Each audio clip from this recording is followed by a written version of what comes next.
Hello, আমার কথা শোনা যাচ্ছে? आं महोदय उम्, श्रूयते वा? आमाम्। अन्ये आगच्छन्ति न वा इति ज्ञायते भवद्भिः? न महोदय, न जानामि। अस्तु। तर्हि वर्गम् अस्तु आगच्छति।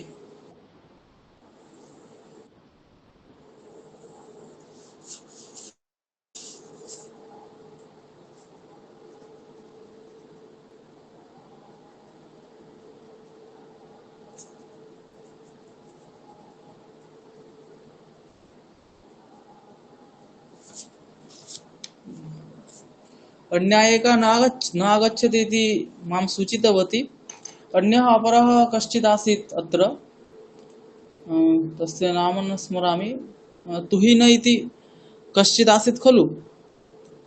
तुहिन नाम्ना कश्चित् आसीत्।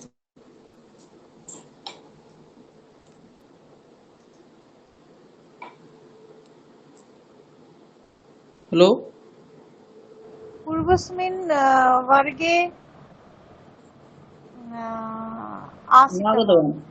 आं न आगतवान्। न आगतवान्। पूर्वस्मिन् वर्गे सः नासीत्। ततः पूर्वस्मिन् वर्गे अपि सः नासीत्। प्रथमवर्गे सः आसीत्। अस्मिन् मासि प्रथमवर्गे सः आसीत्। ततः प्रथमवर्गे परम् आम् आम् आम् आम् ततः परं नासीत्। सः आगच्छति न वा इति कापि जानाति चेत् एकवारं प्रष्टुं शक्यते। अस्तु।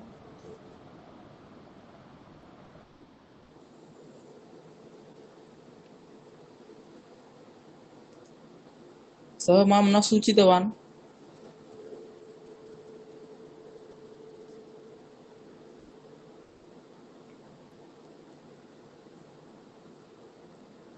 कापि जानाति चेत् ताम् एकवारं सूचयतु।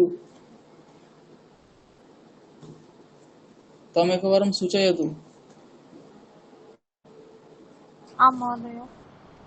आम्।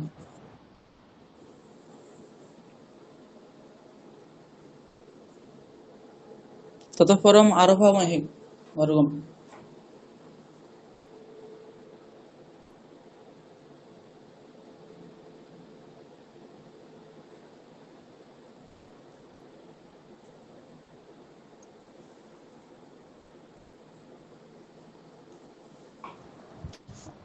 किम् इदानीम् अहं सूचयामि?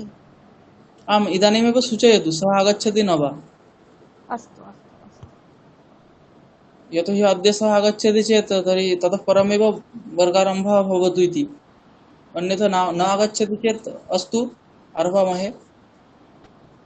अस्तु अतः अहम् इदानीं बहिर्गच्छामि।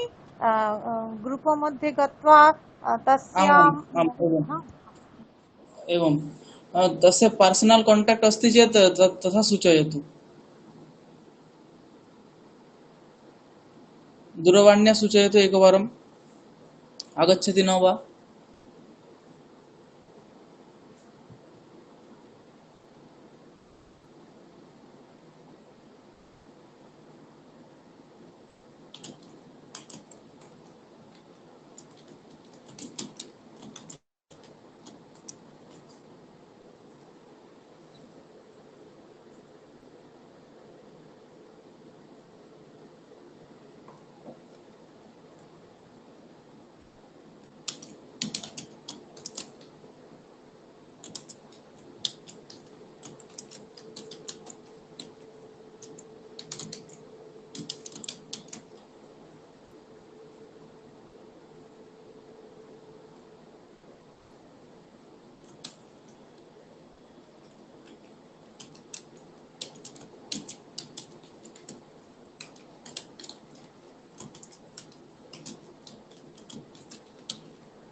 महोदय सः दूरवाणीं न स्वीकरोति।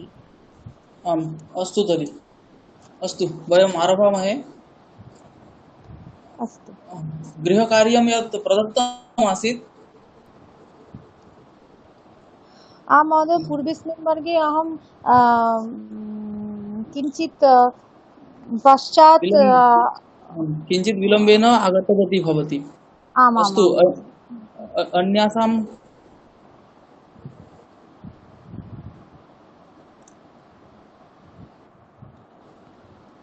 मया उक्तमासीत् यत् कार्यं कृतं न वा कृतं न यत् कार्यं दत्तमासीत् तत् प्रेषयतु एकवारं, यतोहि वाक्यानि अहमपि न स्मरामि।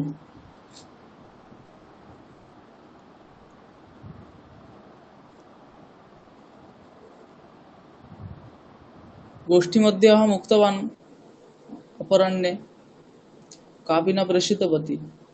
अस्तु तर्हि एकवारं प्रेषयतु, तदेकवारं पश्यामि कथमस्ति। कयापि न कृतं तत् कार्यं।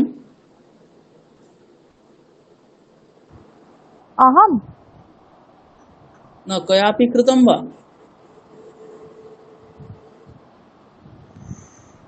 आं महोदय। आं भवती कृतवती चेत् प्रेषयतु, कार्यमपि प्रेषयतु।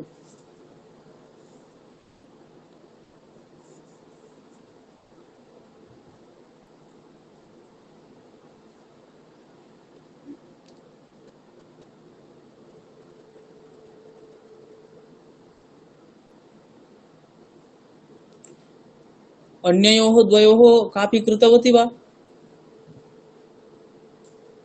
कृतवती परन्तु মানে सर्वे न कृतवती। सर्वाणि न कृतवती। सर्वाणि न सर्वाणि कृतवती। सर्वाणि वाक्यानि आम् न एवम् कृतवती। आम् यावत् कृतवती तावत् प्रेषयतु।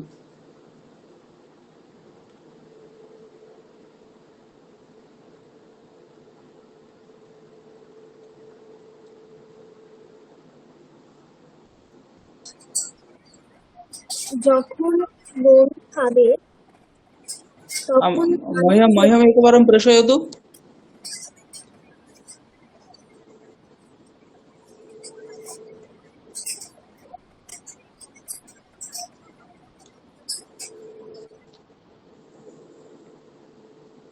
वाक्यानि सरलानि तथा नासन्, क्लिष्टानि एव वाक्यानि मया प्रदत्तानि तस्मिन् समये।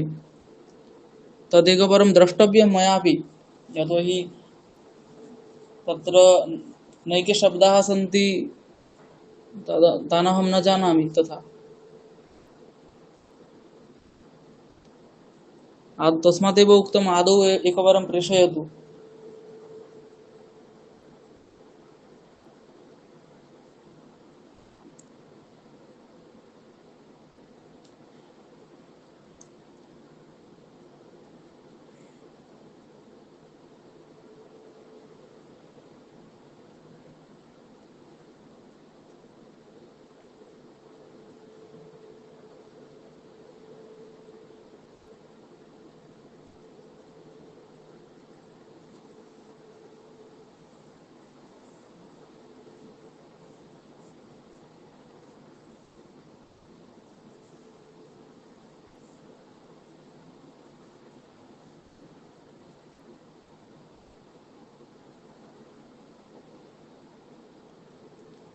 कापि प्रेषयति वा?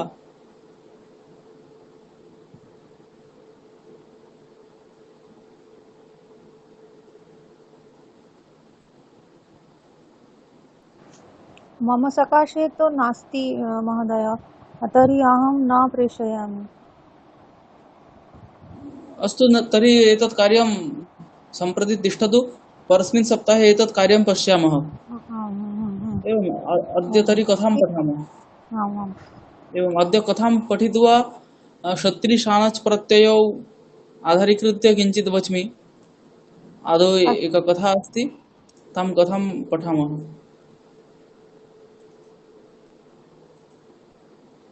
यतोहि अद्य मम सङ्गणकमपि सम्यक् अस्ति, एतत् सर्वदा सम्यक् न तिष्ठति।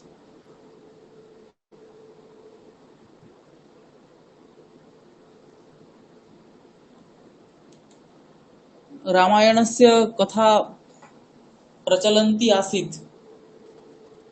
रामायणस्य कथा प्रचलन्ती आसीत्। तत्रैव दशरथस्य आदौ कथा जाता, ततः परम् एतावत् पर्यन्तं जातम् आसीत्। इतः भवेत्, यदा यदा दशरथः इतः भवेत् मन्ये। एवम्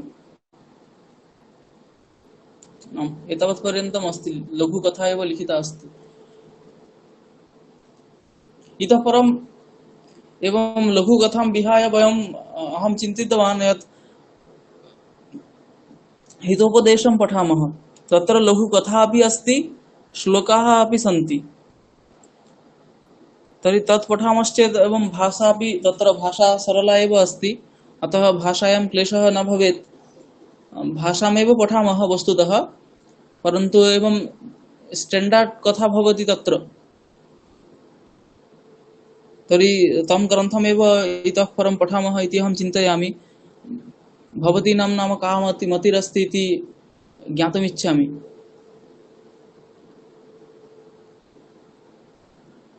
तं ग्रन्थं पठामः किम्? न पठामि महोदय। क्लेशः अस्ति वा? न, इदानीं पठितुं शक्नोमि। पूर्वे अहं न पठामि। न, तदेव अहं कथयामि। सम्प्रति अहं पाठयितुम् इच्छामि तं ग्रन्थं। तर्हि युष्माकं का मतिरस्ति, पाठयामि इति न वा? नाम तं ग्रन्थं पठामि उत एतत् यथा प्रचलति कथापाठः एवं चित्वा कथापाठः यथा भवति अस्माकं, तथा कुर्मः। ग्रन्थं पाठयति। ग्रन्थं पठितुम् इच्छन्ति चेत् ग्रन्थं पठामः। तथा आम् आम् आम् आम्, सम्यक् ग्रन्थः अस्ति ग्रन्थं। इत्यतः आम्, कथाज्ञानमपि भवति, कश्चित् आम् आम् ग्रन्थोऽपि सम्यक्तया अधीतो भवति, अपि च भाषाज्ञानमपि भवति। तत्रत्य भाषा सरला एव अस्ति इति अहं चिन्तयामि। आम् आम् आम्। अतः आम्, परस्मिन् सप्ताहे ततः एव आरभामहे। अस्तु, अधुना अत्र पश्यामि। अत्र लघुकथा एव एका लिखिता अस्ति। पश्यतु। यदा यदा दशरथः ज्येष्ठं पुत्रं पश्यति तदा तदा परमानन्दम् अनुभवति इत्येतत् पूर्वम् अस्माभिः अधीतम् अस्ति। अत्र वाक्यान्तरमपि रचयितुं शक्यते, युष्माभिरपि रचयितुं शक्यते। कथं भवेत् तर्हि? यदा यदा दशरथः ज्येष्ठं पुत्रं पश्यति तदा तदा परमानन्दम् अनुभवति। पश्यतु, वाक्यं सम्यक्तया पश्यतु एकवारम्। अत्र कथं, यदि एकवाक्यतां सम्पादयामः, अत्र किं वस्तुतः वाक्यद्वयम् अस्ति। यदा यदा दशरथः ज्येष्ठं पुत्रं पश्यति इत्येकं वाक्यं, तदा तदा परमानन्दम् अनुभवति इति अपरं वाक्यम्। अत्र वाक्यद्वयमस्ति, वाक्यत्रयमस्ति इति कथं निश्चेतुं शक्यते इति चेत्, तत्र क्रिया सामान्यतया द्विविधा भवति, समापिका क्रिया, असमापिका क्रिया। तत्र का नाम संस्कृतवाङ्मये समापिका क्रिया इति चेत्, यत् तिङन्तम् अस्ति, तिङन्त क्रियापदम् अस्ति, तदेव समापिका क्रिया, सा एव समापिका क्रिया इति निश्चयेन वक्तुं शक्यते। यथा पश्यतु, अन्यत्र क्रिया तिङन्त क्रिया भवति, कृदन्त क्रिया भवति न वा?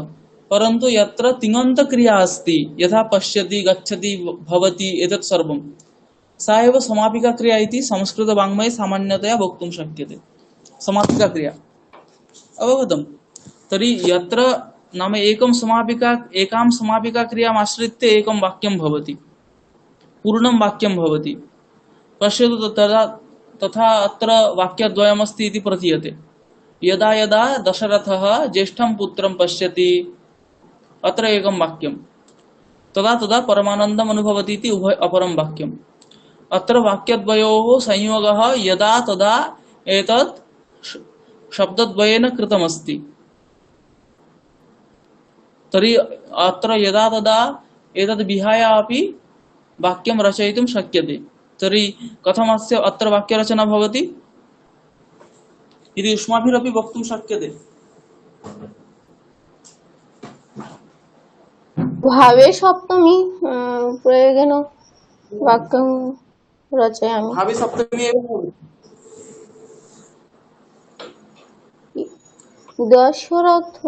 दशरथे ज्येष्ठं पुत्रं पश्यति परमानन्दम् अनुभवति। एवं साधु। दशरथे ज्येष्ठं पुत्रं पश्यति परमानन्दम् अनुभवति। अत्र पश्यति इति शत्रुप्रत्ययान्तं तस्य सप्तमी एकवचने अस्ति पश्यति। दशरथे ज्येष्ठं पुत्रं पश्यति परमानन्दम् अनुभवति। एवं सम्यक् अस्ति। तर्हि वाक्यस्य कः अर्थः इति तु ज्ञातः एव। दशरथः यदा ज्येष्ठं पुत्रं, ज्येष्ठे पुत्रे पितॄणां प्रीतिः अधिका भवति, मातॄणां कनिष्ठे पुत्रे भवति इति एवं कथा श्रूयते। ज्येष्ठे पुत्रे एव पितॄणाम् अधिका प्रीतिः भवति, कनिष्ठे मातॄणां। तर्हि रामः चतुर्षु पुत्रेषु ज्येष्ठः आसीत्। रामः चतुर्षु पुत्रेषु ज्येष्ठः आसीत्, अतः दशरथस्य तत्रैव प्रीतिः अधिका आसीत्। इत्यतः दशरथः यदैव रामं पश्यति स्म, ज्येष्ठं पुत्रं पश्यति, तदा एव सः परमानन्दम् अनुभवति स्म। अतः उच्यते दशरथे ज्येष्ठं पुत्रं पश्यति परमानन्दम् अनुभवति। सः ज्येष्ठपुत्रः रामः इति अस्माभिः ज्ञायते। तस्य रामस्य किञ्चित् वैशिष्ट्यम् अस्ति। अत्र वस्तुतः रामे दशरथनिष्ठा या प्रीतिः अस्ति, दशरथस्य या प्रीतिः रामे अस्ति, सा प्रीतिः वस्तुतः ज्येष्ठत्वकारणात् न अवगम्यते। लोके कथं भवति, यथा ज्येष्ठे पुत्रे पितॄणां प्रीतिः अधिका भवति इति उक्तं मया। तत्र ज्येष्ठत्वमेव कारणं। पितॄणां पुत्रे, ज्येष्ठे पुत्रे प्रीतिकारणं किमस्ति? ज्येष्ठत्वमेव प्रीतिकारणं। परन्तु दशरथस्य ज्येष्ठे पुत्रे रामे या प्रीतिः, सा प्रीतिः ज्येष्ठत्वकारणात् नास्ति, अपि तु किं कारणात् अस्ति तदेव अग्रिमवाक्येन उच्यते। मया यद् उक्तं तद् अवगतं न वा?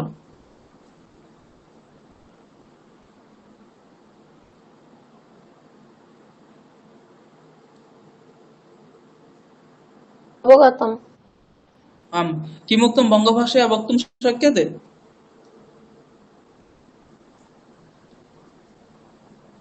प्रतिवाक्यं শুধু কি এই লাইনটার অর্থ বলবো না, আপনি যেটা বলেছেন? मया यदुक्तं तदेव भवत्या आशयः गृहीतः इति पश्यामि। तदहं ज्ञातुमिच्छामि, भवत्या आशयः गृहीतः उत वाक्यार्थः गृहीतः? कः आशयः इति तु बहुभिरपि वक्तुं शक्यते। मदीयवाक्यार्थः अवगतः न वा इति अहं ज्ञातुमिच्छामि। उच्यताम्। এখানে বলা হচ্ছে যে লোকে প্রসিদ্ধ আছে যে জ্যেষ্ঠ পুত্রে পিতার পিতার মানে প্রীতি স্নেহ বেশি থাকে, জ্যেষ্ঠ পুত্রের স্নেহ বেশি থাকে। তো দশরথের 4 পুত্রের মধ্যে রাম জ্যেষ্ঠ, কিন্তু রামের প্রতি যে দশরথের এই স্নেহ কিংবা প্রীতি, সেটা শুধুমাত্র জ্যেষ্ঠত্বের কারণে নয়।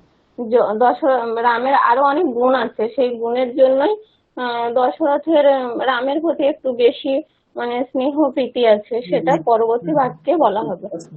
साधु, सम्यक्। एवं तत्कारणमेव अग्रिमवाक्ये उच्यते। पश्यतु, रामः सर्वेषु शास्त्रेषु शस्त्रेषु अस्त्रेषु च निष्णातः अभूत्। सः रामः कथम् आसीत्? सः रामः उपनयनादनन्तरं गुरुकुलं गत्वा शास्त्रेषु शस्त्रेषु अस्त्रेषु च निष्णातः अभूत्। सर्वेषु शास्त्रेषु शस्त्रेषु अस्त्रेषु च। अत्र पार्थक्यम् अस्ति। शास्त्रं नाम किम्?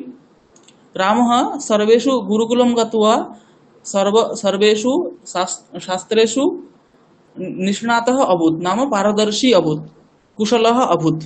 अभूत् नाम अभवत्, जातः इत्यर्थः। शास्त्रं नाम वेदादिशास्त्रं, धर्मशास्त्रं, स्मृतिशास्त्रं व्याकरणम् एतत् सर्वं किम् उच्यते? शास्त्रम् उच्यते। शास्त्रं दर्शनम् एतत् सर्वमपि शास्त्रम् उच्यते। शास्त्रं नाम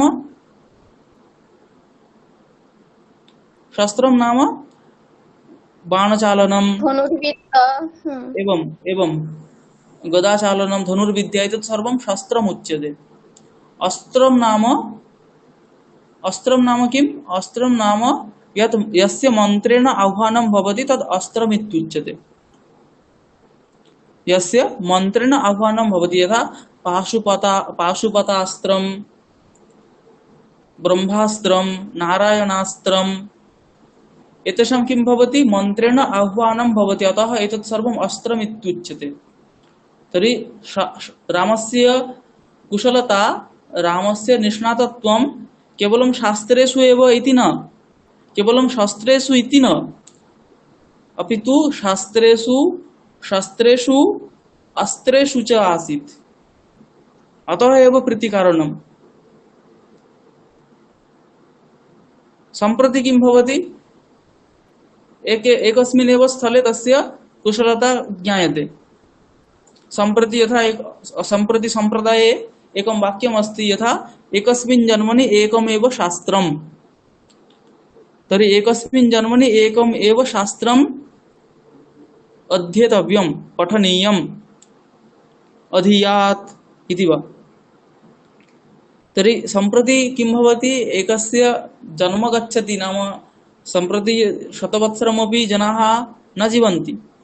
तर्हि एकं जन्म गच्छति एकस्य शास्त्रस्य कृते। रामः कथम् आसीत्?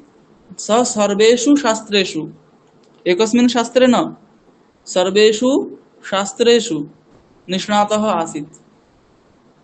सर्वेषु च अस्त्रेषु, केवलं धनुर्विद्यां जानाति इति न, सर्वेषु शास्त्रेषु। केवलं यथा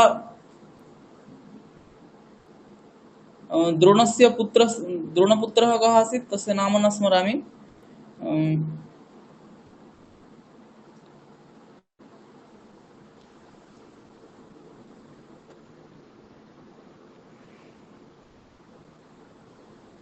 सः केवलं ब्रह्मास्त्रचालने एव तस्य दक्षता आसीत्। अन्यानि अस्त्राणि तेन चालयितुं अधुनापि जीवति सः, वस्तुतः तस्य नाम सम्प्रति न स्मरामि। अश्वत्थामा।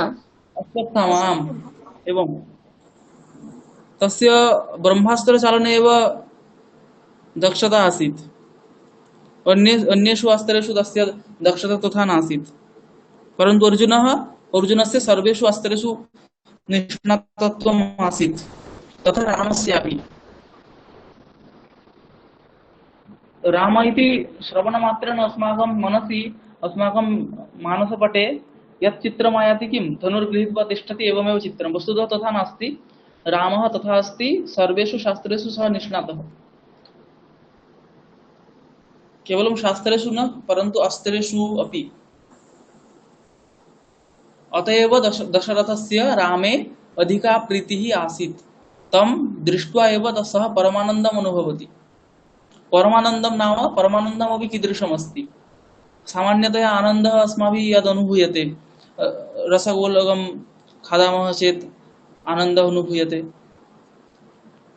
परमानन्दः भिन्नः एव कश्चित्। तादृश आनन्दः अनुभूयते रामदर्शनेन। रामः, अतः किमुच्यते? रामः सर्वेषु शास्त्रेषु अस्त्रेषु च निष्णातः अभूत्। अतः एवमपि व्याख्यानम् अस्य, नाम जल्पनस्य तथा कथायाः व्याख्यानम् इत्थं न भवति, परन्तु संस्कृतश्रवणं भवति इत्यतः एव अहम् एवं व्याख्यानमपि करोमि। नाम अस्माभिः पङ्क्तिशः अध्ययनम् एव कर्तव्यमासीत्, परन्तु संस्कृतश्रवणं भवति इत्यतः अहं व्याख्यानं करोमि। अस्तु, अत्र एवमपि व्याख्यानं भवितुमर्हति। रामस्तु भगवान् अस्ति, तर्हि रामदर्शनेन सर्वेषां तु प्रीतिः भवति। दशरथस्य अत्र प्रीतिकारणं किमस्ति? दशरथः राजा अस्ति। दशरथः राजा अस्ति, तेन महान् महत् एकं साम्राज्यं स्थापितमस्ति, तस्य रक्षणे कः समर्थः? यः एवं भवति, शास्त्रेषु शस्त्रेषु अस्त्रेषु च निष्णातः भवति, सः एव एतत् सर्वं चालयितुं शक्नोति। अतः सः सम्प्रति ज्ञातवान् योग्य अधिकारी सम्प्रति आगतः इत्यतः अपि रामं दृष्ट्वा तस्य एवं परमानन्द कारणम् अस्ति, रामः परमानन्द कारणम् अस्ति। अवगतम्? एतदपि अत्र वक्तुं शक्यते। दशरथस्तु न जानाति अयं देवः, तर्हि तस्य कथम् आनन्दः कथं भवति? एवं ज्ञात्वा, यथा अस्माकमपि लोकेपि भवति, पुत्रः महत् कार्यं करोति चेत् पिता गर्वम् अनुभवति, तद्वत्। तस्मिन् अधुना किमुच्यते? तस्मिन् बाणमुद्धरति स्वर्लोकोऽपि कम्पते। सः रामः एवम् आसीत्, तस्मिन् बाणमुद्धरति स्वर्लोकोऽपि कम्पते। स्वर्गस्थाः देवाः सर्वेषु युद्धेषु युद्धनीतिं जानन्ति, सर्वेषु युद्धेषु ते कुशलाः सन्ति। तथापि रामः यदा बाणम् उद्धरति, रामे बाणम् उद्धरति, अत्रापि सतिसप्तमी अस्ति। तस्मिन् बाणम् उद्धरति स्वर्लोकोऽपि कम्पते। स्वर्गस्थः जनाः अपि स्वर्लोकोऽपि भीत्या कम्पते। यत् रामः सम्प्रति बाणं गृहीतवान् चेत् किमपि भवितुमर्हति। एतत् मनसि कृत्य, एतत् मनसि संस्थाप्य स्वर्लोकोऽपि कम्पते। तर्हि अन्येषां लोकानां का कथा पुनः इति आशयः। एकदा विश्वामित्र नामकः कश्चित् मुनिर् अयोध्यां प्रत्यागच्छत्। अत्र कथापाठसमये सन्धिः अपि सम्यक्तया ज्ञातव्या अस्ति वस्तुतः। यतोहि परं यदा कथा पठ्यते तदा सन्धिज्ञानं सम्यक्तया नास्ति चेत् सम्यक्तया उच्चारयितुमपि न शक्यते, अपि च अर्थबोधोऽपि सम्यक्तया न भवति, यतोहि पदज्ञानं न भवति। तस्मात् पदज्ञानमपि सम्यक्तया करणीयं चेत् तत्र सन्धिरपि ज्ञातव्या। अत्र पश्यतु, स्वर्लोकोऽपि, स्वर्लोकः अपि इति आसीत्। संध्या किं कृतमस्ति? स्वर्लोकोऽपि। एवं यत्र अकारात् परं विसर्गः तिष्ठति, यदा एतत् वयं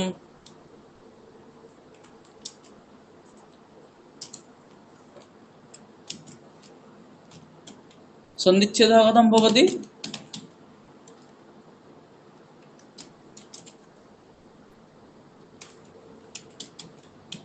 स्वर्लोकः अपि। अत्र पश्यतु, स्वर्लोकः इत्यत्र दलकृत्यं कुर्मश्चेत्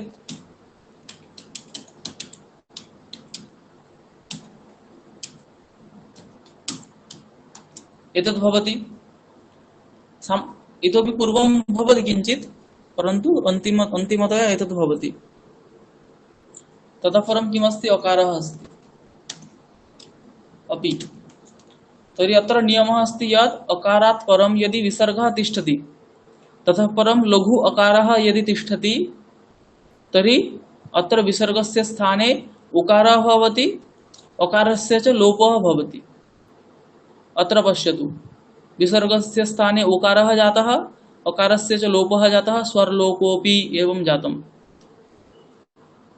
यदि अत्र अकारात् परं विसर्गः तिष्ठति, ततः परं एते अन्तस्थ वकारः, हकारः, गकारः, जकारः एवं दकारः, एते वर्णाः तिष्ठन्ति।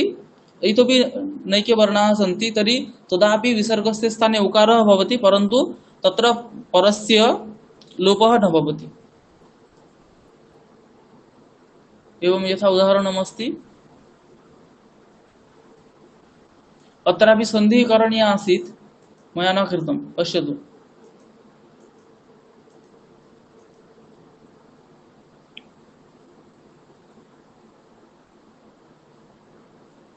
अत्रापि पश्यतु, अकारात् परं विसर्गः अस्ति, ततः परं मकारः अस्ति चेत् अत्रापि विसर्गस्य स्थाने उकारः करणीयः आसीत् अत्रापि एवं अत्र लोपः भवति।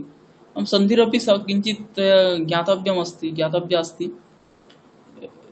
एकस्मिन् दिवसे तर्हि सन्धिविषये किञ्चित् वच्मि। पश्यतु अधुना वाक्यं किमस्ति। तस्मिन् बाणम् उद्धरति स्वर्लोकोऽपि कम्पते। एकदा विश्वामित्र नामकः कश्चित् मुनिर् अयोध्याम्, अत्रापि सन्धि कर्तुं शक्यते। कश्चिन् मुनिर् अयोध्यां प्रत्यागच्छत्। एकदा विश्वामित्र नामकः कश्चित् मुनिर् अयोध्यां प्रत्यागच्छत्। एकदा किम् अभवत्? विश्वामित्र नामकः कश्चित् ऋषिः मुनिः अयोध्यां प्रत्यागच्छत्। अयोध्यां प्रति आगच्छत्। अत्र आगच्छत् वस्तुतः किमस्ति? आगच्छत् इति आगच्छति, तर्हि आङ् इति उपसर्गः अस्ति, ततः परं गम् धातोः लङि रूपम् अस्ति। यदा उपसर्गेण सह धातोः मेलनं भवति तदा आदौ धातोः रूपं भवति, ततः परं मेलनं भवति। यथा पश्यतु, यदि प्रति इति उपसर्गः अस्ति, अनेन सह गम् धातुः योजनीयश्चेत् आदौ प्रति गम् इति एवं न योजनीयः, प्रतिगच्छति एवं भवति। परन्तु लङ् लकारे कथं रूपं भवति? प्रति अगच्छत्, ततः परं सन्धौ प्रत्यागच्छत् एवं भवति। तर्हि आदौ धातोः रूपं भवति, धातुरूपेण सह उपसर्गस्य योगो भवति, ततः परं सन्धिकार्यं भवति। एतद् एकं प्रक्रिया अस्ति। अस्तु, एकदा विश्वामित्र नामकः कश्चित् मुनिः अयोध्यां प्रत्यागच्छत्। किं भवति? एकदा नाम एकस्मिन् समये, एकदा नाम एकस्मिन् समये, यथा सदा, सदा नाम सर्वस्मिन् समये, कदा नाम कस्मिन् समये, तथैव एकदा इति अस्ति। एवं सर्वनाम, यथा सर्वनाम संज्ञकः शब्दः भवति चेत् ततः परं दा इति आगच्छति। कस्मिन् अर्थे? काले अर्थे। यथा सर्वदा नाम किं? सर्वस्मिन् काले। एकदा नाम एकस्मिन् काले। तर्हि ये सर्वनाम संज्ञकाः शब्दाः सन्ति, सर्व, विश्व, उभय, एतेभ्यः शब्देभ्यः परं दा इति आगच्छति काले अर्थे। तदा एकदा, सर्वदा, यदा, तदा, कदा एवं भवति। विश्वामित्र नामकः, विश्वामित्रः नाम यस्य सः विश्वामित्र नामकः। एवं विश्वामित्र नाम यस्य सः विश्वामित्र नामकः। अस्तु, अत्रापि नाम शब्दस्य प्रयोगः अस्ति। पश्यतु, अन्तिमे बहुब्रीहि समासः अस्ति इत्यतः ककारः आगतः। तर्हि विश्वामित्र नामकः नाम सः, तस्य नाम आसीत्, संज्ञा आसीत् विश्वामित्रः। तादृशः कश्चित् मुनिः अयोध्यां प्रत्यागच्छत्, अयोध्यां प्रति आगच्छत्। आगच्छत् नाम आगतवान्, अयोध्यां प्रति आगतवान्। राक्षसैः, तर्हि अस्य वाक्यस्य अर्थः अवगतः?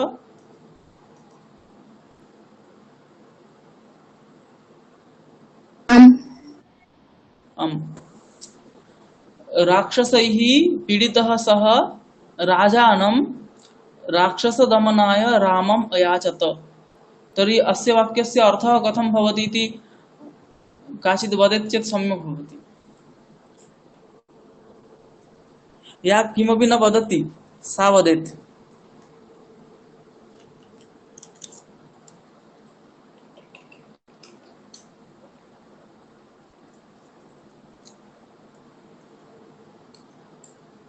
आदौ वदतु, एतद् वाक्यं कर्तरि अस्ति उत कर्मणि अस्ति?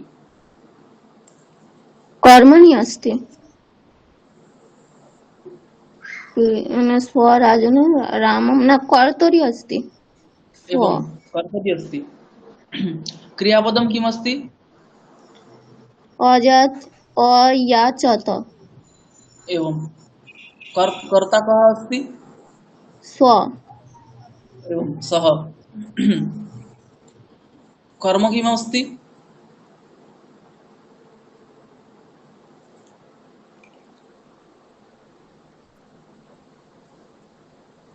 आमम् एवं इतोपि एकं कर्म अस्ति।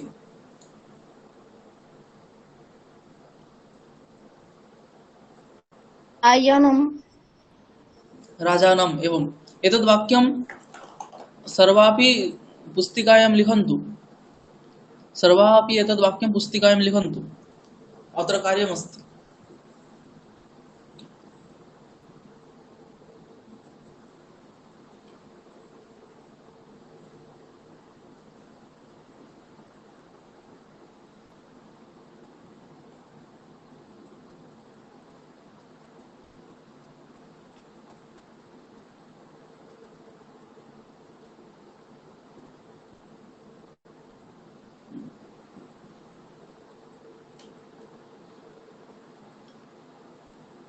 लिखितमस्ति।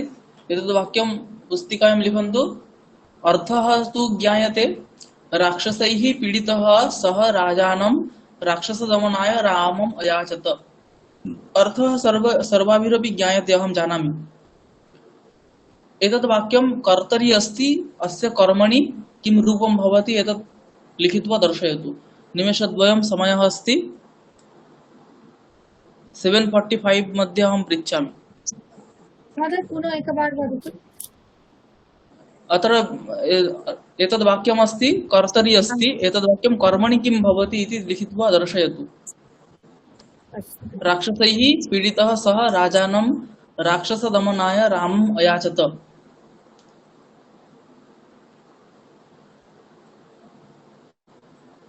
एतद् वाक्यं कर्मणि किं भवति लिखित्वा दर्शयन्तु। या तूष्णीं तिष्ठति सर्वदा तामहं पृच्छामि, अहं जानामि।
राक्षसदमनम् अयाचत तेन। तिष्ठतु तिष्ठतु तिष्ठतु तिष्ठतु, अहं पृच्छामि।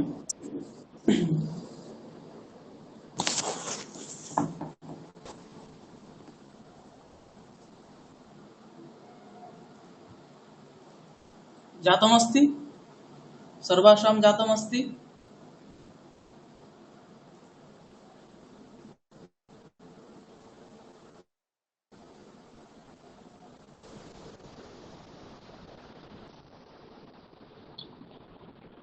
एतद् वाक्यं सर्वासां जातमस्ति किम्?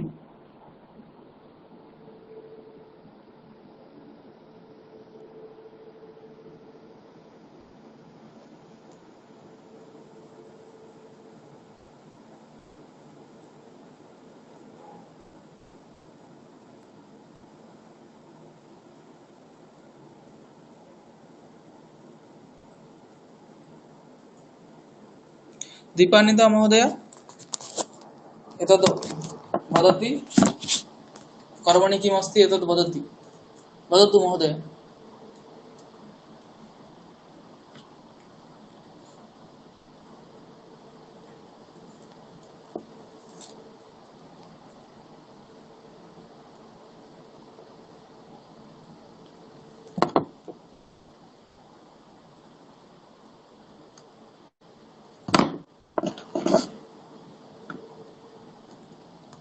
नैव श्रूयते महोदय, क्षम्यतां महोदय,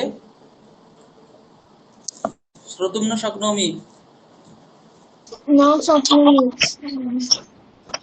न शक्यते? किं यावत् कृतमस्ति उच्यताम्?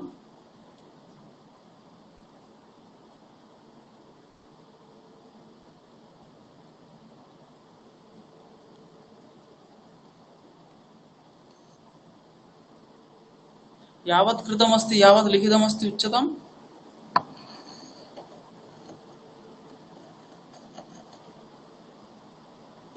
न शक्नोमि। किञ्चिदपि न शक्यते?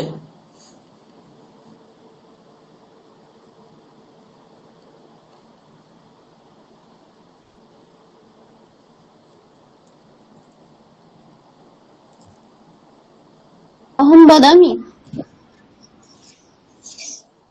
तिष्ठतु किञ्चित्।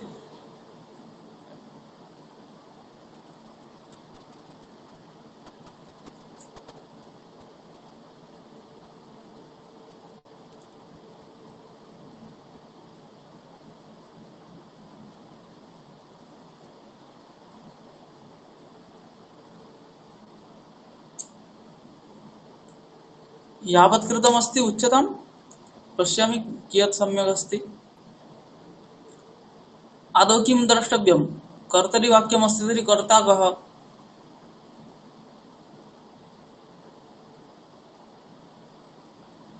वदतु, कर्ता कः? अस्मिन् वाक्ये कः कर्ता? एतत्तु अवगन्तुं शक्यते।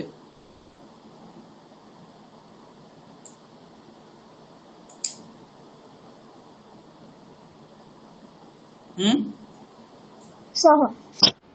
सः एवं तर्हि कर्मणि नियमः कः अस्ति? यत् कर्तरि अस्ति तस्य तृतीयान्तं रूपं भवति। तर्हि सः इति प्रथमान्तमस्ति, तस्य तृतीयान्तं किं रूपं भवति एतद् ज्ञातुं शक्यते? एतत्तु जानाति, तर्हि तद् उच्यताम्। तेन। तेन एवं तर्हि सः इत्यस्य किमपि विशेषणम् अस्ति वा? अत्र पश्यतु, सः पीडितः। इत्यस्य आम् पीडितः, तर्हि तदपि किं भवति? तृतीयान्तं भवति। तर्हि राक्षसः पीडितेन। एवं राक्षसैः इत्यत्र तृतीया अस्ति, अत्र परिवर्तनं न भवति किमपि। तर्हि राक्षसैः पीडितेन तेन एतावत्पर्यन्तं जातमस्ति। अपि च राक्षसदमनाय अस्यापि किमपि परिवर्तनं न भवति। कर्तरि वाक्य अस्ति चेत् तस्य कर्मणि करणीयं चेत् तत्र कर्तुः कर्मणः क्रियापदस्य च केवलं परिवर्तनं भवति। कर्तुः कर्मणः क्रियापदस्य एतेषां त्रयाणाम् एव परिवर्तनं भवति। एतत् आदौ एव चिन्तनीयम्, अन्यथा बृहत् वाक्यमस्ति इति दृष्ट्वा एव भीतिः भवति। किमपि न द्रष्टव्यं, यावत् बृहत् वाक्यं भवतु तत्र कर्ता किमस्ति, कर्म किमस्ति, क्रियापदं किमस्ति। कर्ता यदस्ति तर्हि द्रष्टव्यं कर्तुः विशेषणानि सन्ति चेत् विशेषणेऽपि परिवर्तनं भवति।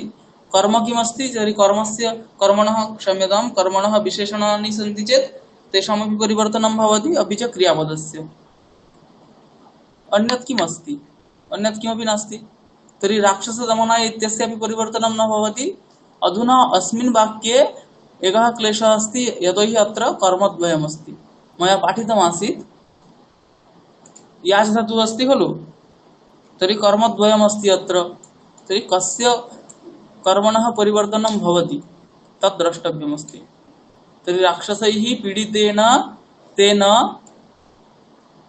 परिवर्तनम् अधुना राजानाम् इति एकं कर्म अस्ति रामम् इति एकं कर्म अस्ति तर्हि कुत्र परिवर्तनं भवति मया नियमः कश्चित् उक्तः आसीत् मनसि अस्ति किम्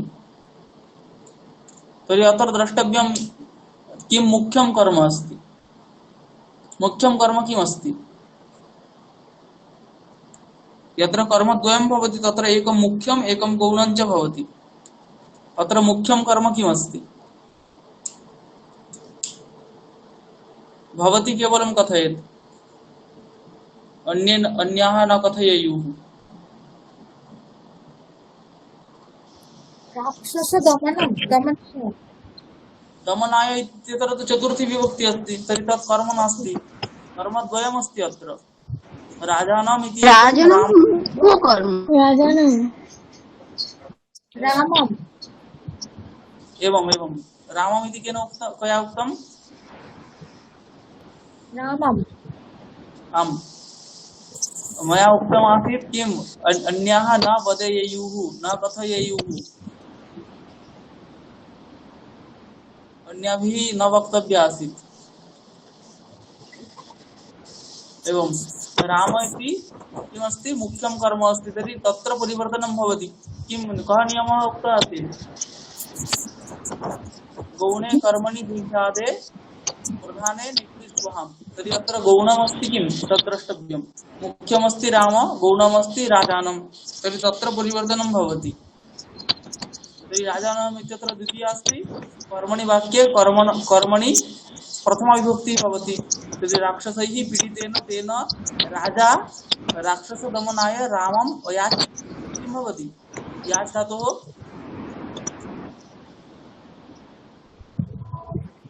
राजा अयाच्यत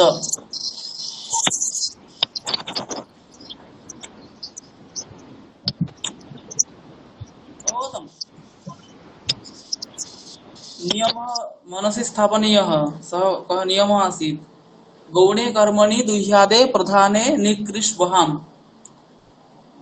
द्विकर्मक धातूनां तत्र भागद्वयम् आसीत् आसीत् न वा दुह्याच् पच् इति 12 धातवः आसन् अन्ये च 4 निकृष्वः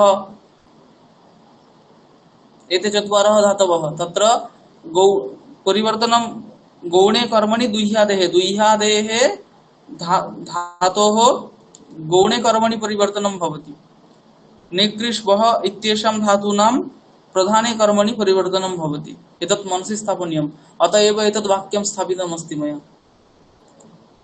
अस्तु अर्थस्तु अवगतः राक्षसैः पीडितः राक्षसजनैः पीडितः ताडितः सः राजानं सः नाम सः विश्वामित्रः राजानं राक्षसदमनाय रामम् अयाचत राक्षसदमनाय नाम राक्षसदमनार्थं राक्षसमारणार्थं रामम् अयाचत रामं याचितवान् मुनेः इदं वचनं श्रुत्वा राजा अतीव दुःखितः अभवत् पश्यतु मुनेः इदं वचनं श्रुत्वा मुनेः विश्वामित्रस्य इदं वचनं नाम रामं मह्यं देहि इति वचनं श्रुत्वा रामः अपेक्षितः इति श्रुत्वा राजा अतीव दुःखितः अभवत् यतोहि किं रामः तस्य प्रियपुत्रः अस्ति तर्हि सः अधुनापि बालः अस्ति अपि च यत्र प्रीतिः अधिका भवति सः यावान् ज्येष्ठो वा भवतु सः सर्वदैव बालः तिष्ठति एवं दशरथोऽपि चिन्तयति यत् रामः सम्प्रति अपि बालः एव अस्ति, परन्तु सः सर्वेषु शास्त्रेषु शस्त्रेषु अस्त्रेषु च निष्णातः आसीत्। तत् सः पुत्रस्नेहकारणात् न पश्यति। अतः सः वदति मामेव स्वीकृत्य गच्छतु, रामं मा स्वीकुरु। अतः सः दुःखितः। दुःखितोऽपि ऋषिः किमपि वाञ्छति चेत् तत् देयमेव, अन्यथा ऋषिकोपः महान् अनर्थकः अस्ति। अतः तस्य मनसि भीतिरपि अस्ति। अतः उच्यते किन्तु ऋषि क्रोधभयात् अनिच्छन्नपि रामलक्ष्मणौ तेन सह प्रेषितवान्। सः दशरथः दुःखितः, सः अनिच्छन्नपि रामलक्ष्मणौ तेन सह प्रेषितवान्। कथं प्रेषितवान्? ऋषि क्रोधभयात्। ऋषि विश्वामित्रः कुपितश्चेत् सः शापं दद्यात्। शापेन शापाग्निः कुलं नाशयति। अतः ऋषिकोपभयात् सः अनिच्छन्नपि रामलक्ष्मणौ विश्वामित्रेण सह प्रेषितवान्। कः? राजा दशरथः। अवगतम्?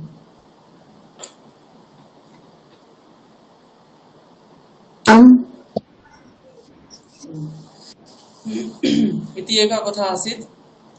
ततः परं कथायाः अनुवर्तनमेव भवति। राज्ञः दशरथस्य आज्ञां प्राप्य राजा राजर्षिश्च अरण्यं प्रति प्रस्थितौ। एकं वाक्यम्। राज्ञः दशरथस्य आज्ञां प्राप्य राजा राजर्षिश्च अरण्यं प्रति प्रस्थितौ। पश्यतु, राज्ञः दशरथस्य आज्ञां प्राप्य, कः आज्ञां प्राप्य? राजा राजर्षिश्च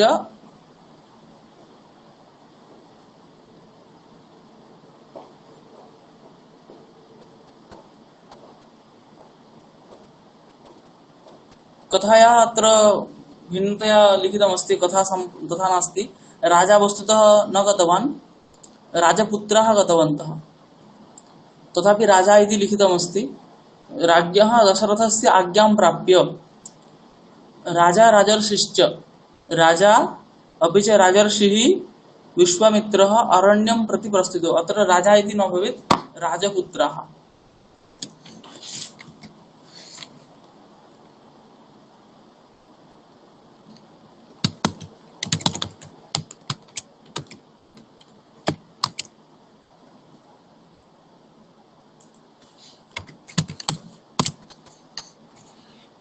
राजपुत्राः राजर्षिश्च अरण्यं प्रति प्रस्थिताः।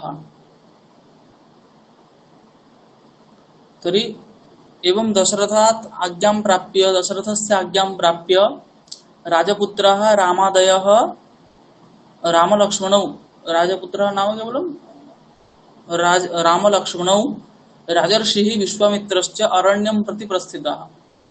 अत्र अरण्यं प्रति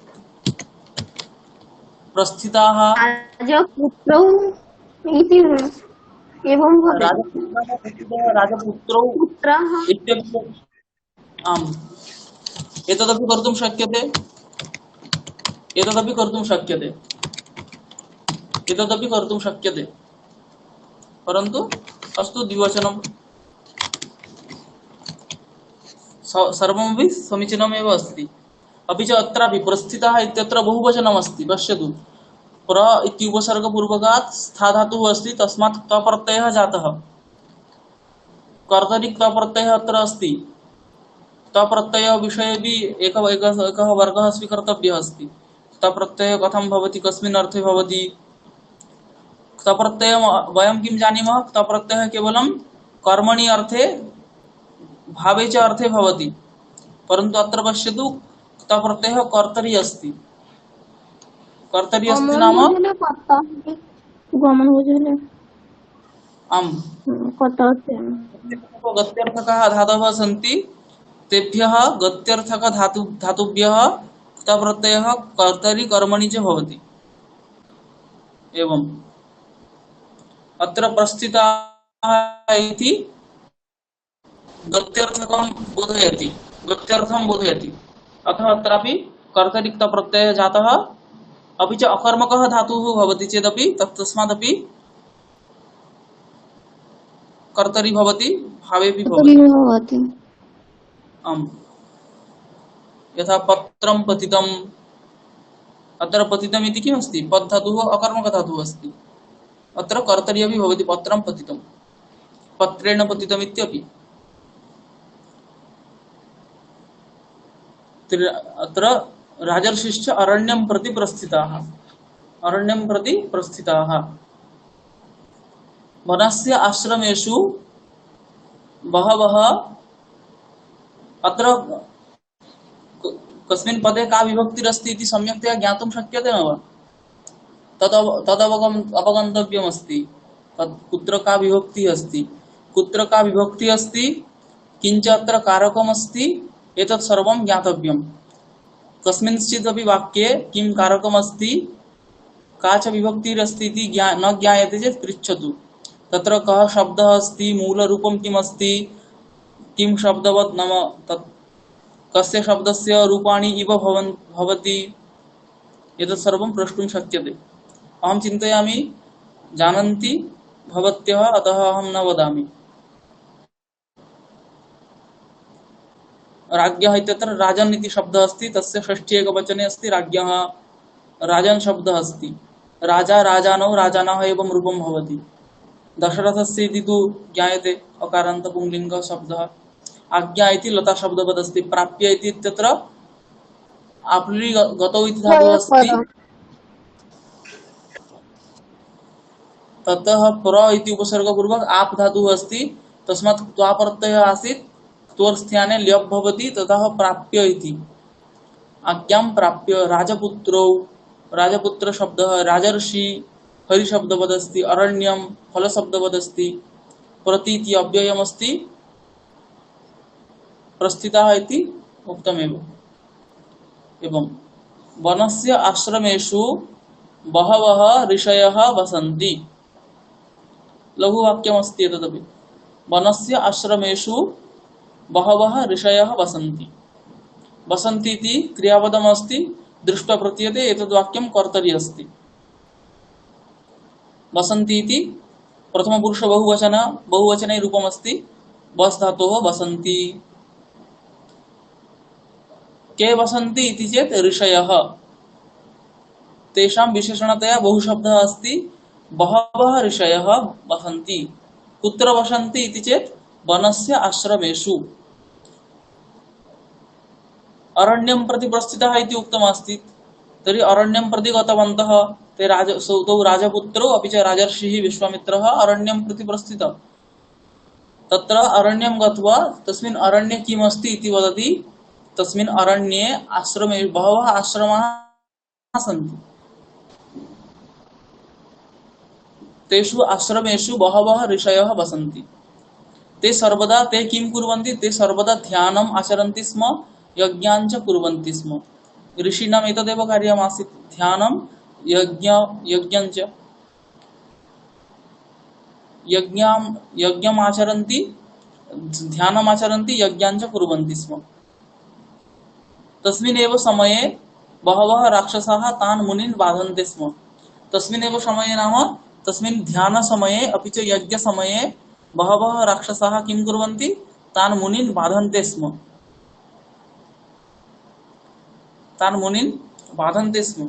राक्षसेभ्यः मुनीनां रक्षणाय रामः आगच्छति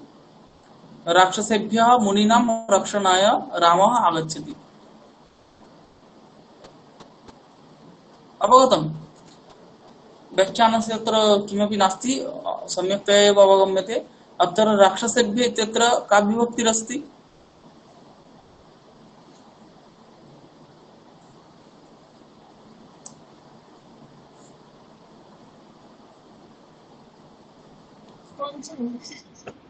पंचमी विभक्ति पंचमी विभक्ति अत्र तथानं भयहेतु इति सूत्रेण एवं सम्यक् अस्ति राक्षसात् मुनिनां त्राणार्थम रक्षणाय नाम त्राणार्थम राक्षसेभ्यः मुनीनां त्राणाय रक्षणाय एकमेव त्राणार्थकः रक्षधातुः अस्ति रामः आगच्छति रामः आगतवान् सः राक्षसाणां शतानि इषुभिः हन्ति एतद् वाक्यं पश्यतु अत्र शतानि इति विशेष्यतया प्रयोगः अस्ति उत विशेषणतया प्रयोगः अस्ति इति उच्यतम् विशेषणतया प्रयोगः अस्ति। एवं अंकिता विशेषतया राक्षसानां शतानि इषुः विशेषतया प्रयोगः अस्ति पश्यतु राक्षसानां शतानि नाम बंगभाषया कः अर्थः भवति राक्षसानां शतानि इषुभिः इषु इति शब्दः अस्ति उकारान्त पुंलिङ्ग शब्दः तस्य अर्थः बाणः इषुः नाम बाणः इषुभिः बाणैः हन्ति শত রাক্ষসকে বাণের দ্বারা হত্যা করলো শুধু শত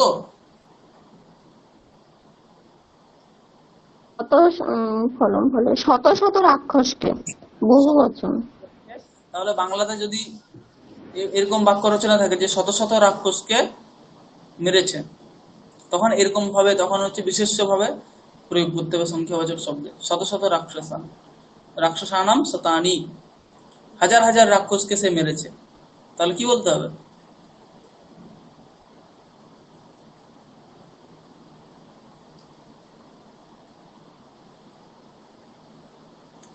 এখানে হাজার হাজার বললে কি হতো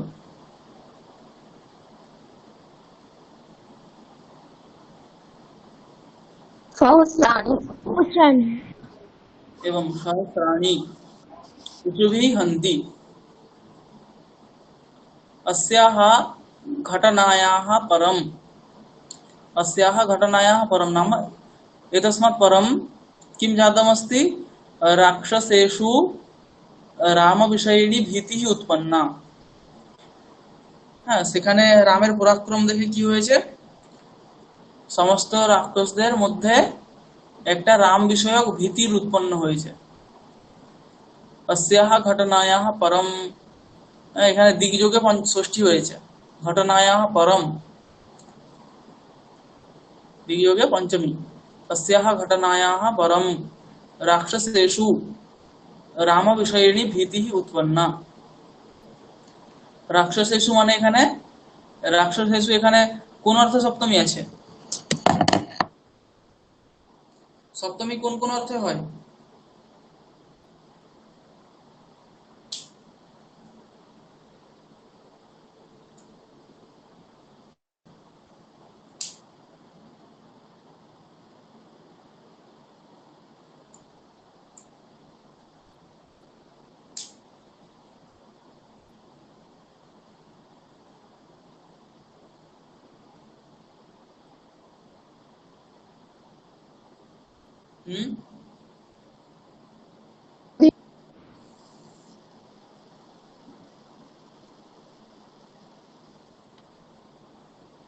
কোন কোন অর্থে হয়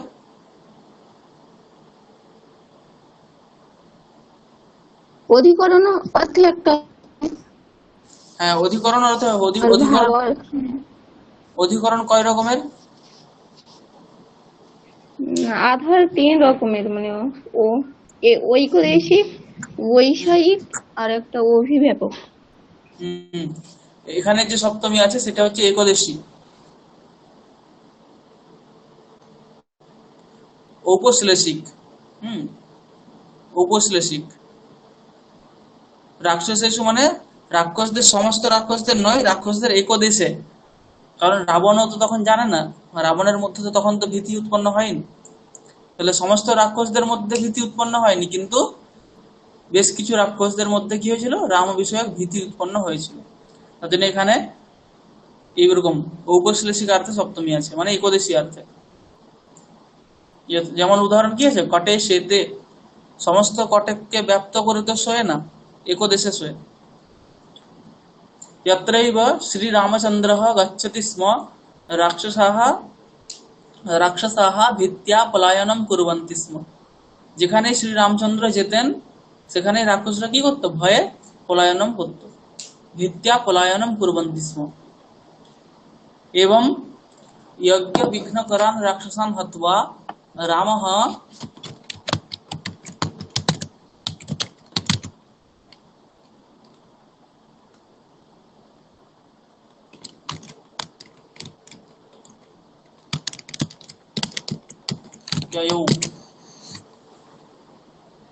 এবং যজ্ঞ বিঘ্ন করান, হ্যাঁ, যজ্ঞে বিঘ্ন উপস্থিত করে যারা, যজ্ঞ বিঘ্ন করান রাক্ষসান হত্বা হনন করে রাম কি করলো? রামঃ মিথিলাম যয়ৌ। ইয়া ধাতু ইয়া প্রাপণে, গচ্ছতি এরকম অর্থে হয়, ইয়াতি এরকম রূপ হয়, তার লিট লকারের প্রথম পুরুষের এক বচনে কি হচ্ছে? যয়ৌ। ঠিক আছে, রামঃ মিথিলাম যয়ৌ। রাম কি করলো? সেই রাক্ষসদের হত্যা করে সে মিথিলার প্রতি প্রস্থান করলো।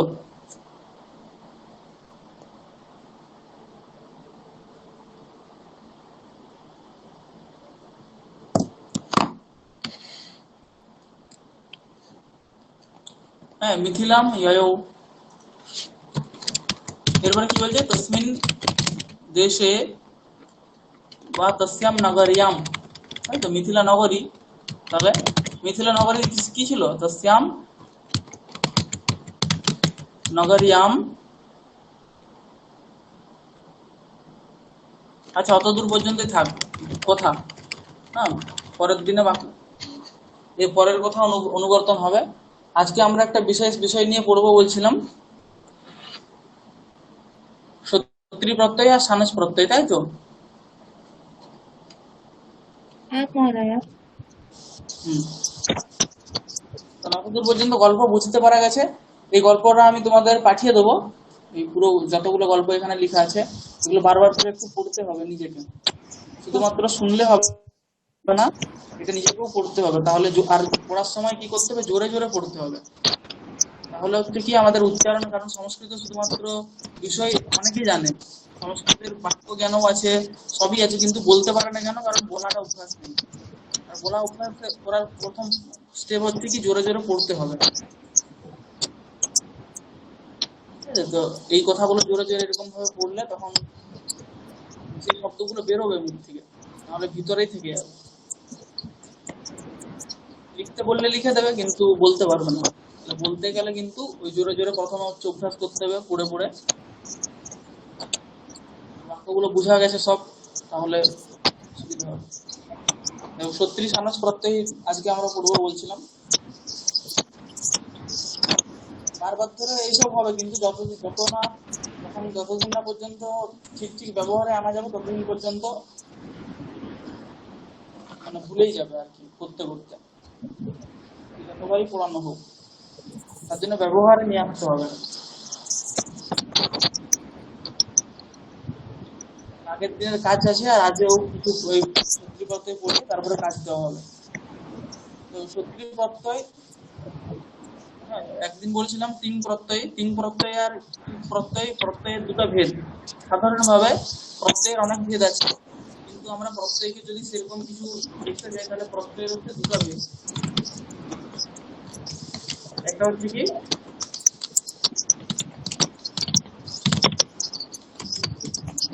তিন প্রত্যয়, একটা কি কৃৎ প্রত্যয়।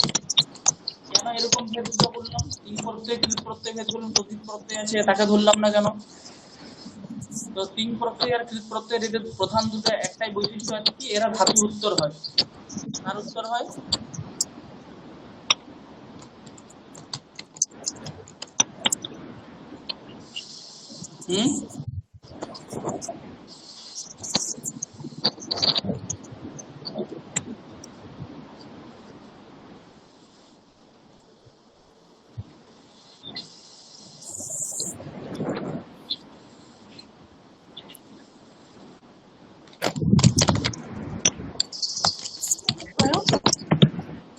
হ্যাঁ, বলি প্রত্যয়কে শোনা যাচ্ছে আমার কথা?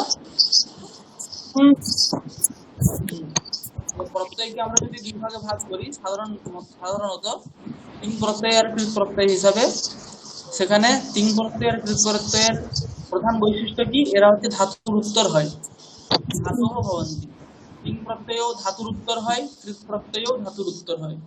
এই জন্য মানে প্রত্যয়ের আরো তো অনেক ভেদ আছে, তিন প্রত্যয়, কৃত প্রত্যয়, তদ্ধিত প্রত্যয়। তো সেই সকল প্রত্যয়কে আমরা না ধরে শুধুমাত্র তিন আর কৃত প্রত্যয়কে একটা ভেদ করছি কেন, কি সাদৃশ্য দেখে, যেহেতু এই দুটো প্রত্যয় ধাতুর উত্তরই হয় শুধুমাত্র। তো তিন প্রত্যয় সম্বন্ধে আমরা জানি যে ভবতি, গচ্ছতি, এখানে যে সকল প্রত্যয়গুলো আছে সেগুলো সব তিন প্রত্যয়, তিঙন্ত রূপ। এটা হচ্ছে বাক্যের প্রধান ক্রিয়া। কৃত প্রত্যয় ধাতুর উত্তর থেকে হয়, ঠিক আছে, কৃত প্রত্যয় ধাতুর উত্তর হয়। এই কৃত প্রত্যয় আবার দুই রকম ভাবে ভাগ করা যেতে পারে। দুই রকম ভাবে বলতে, একটা হচ্ছে কৃত প্রত্যয়,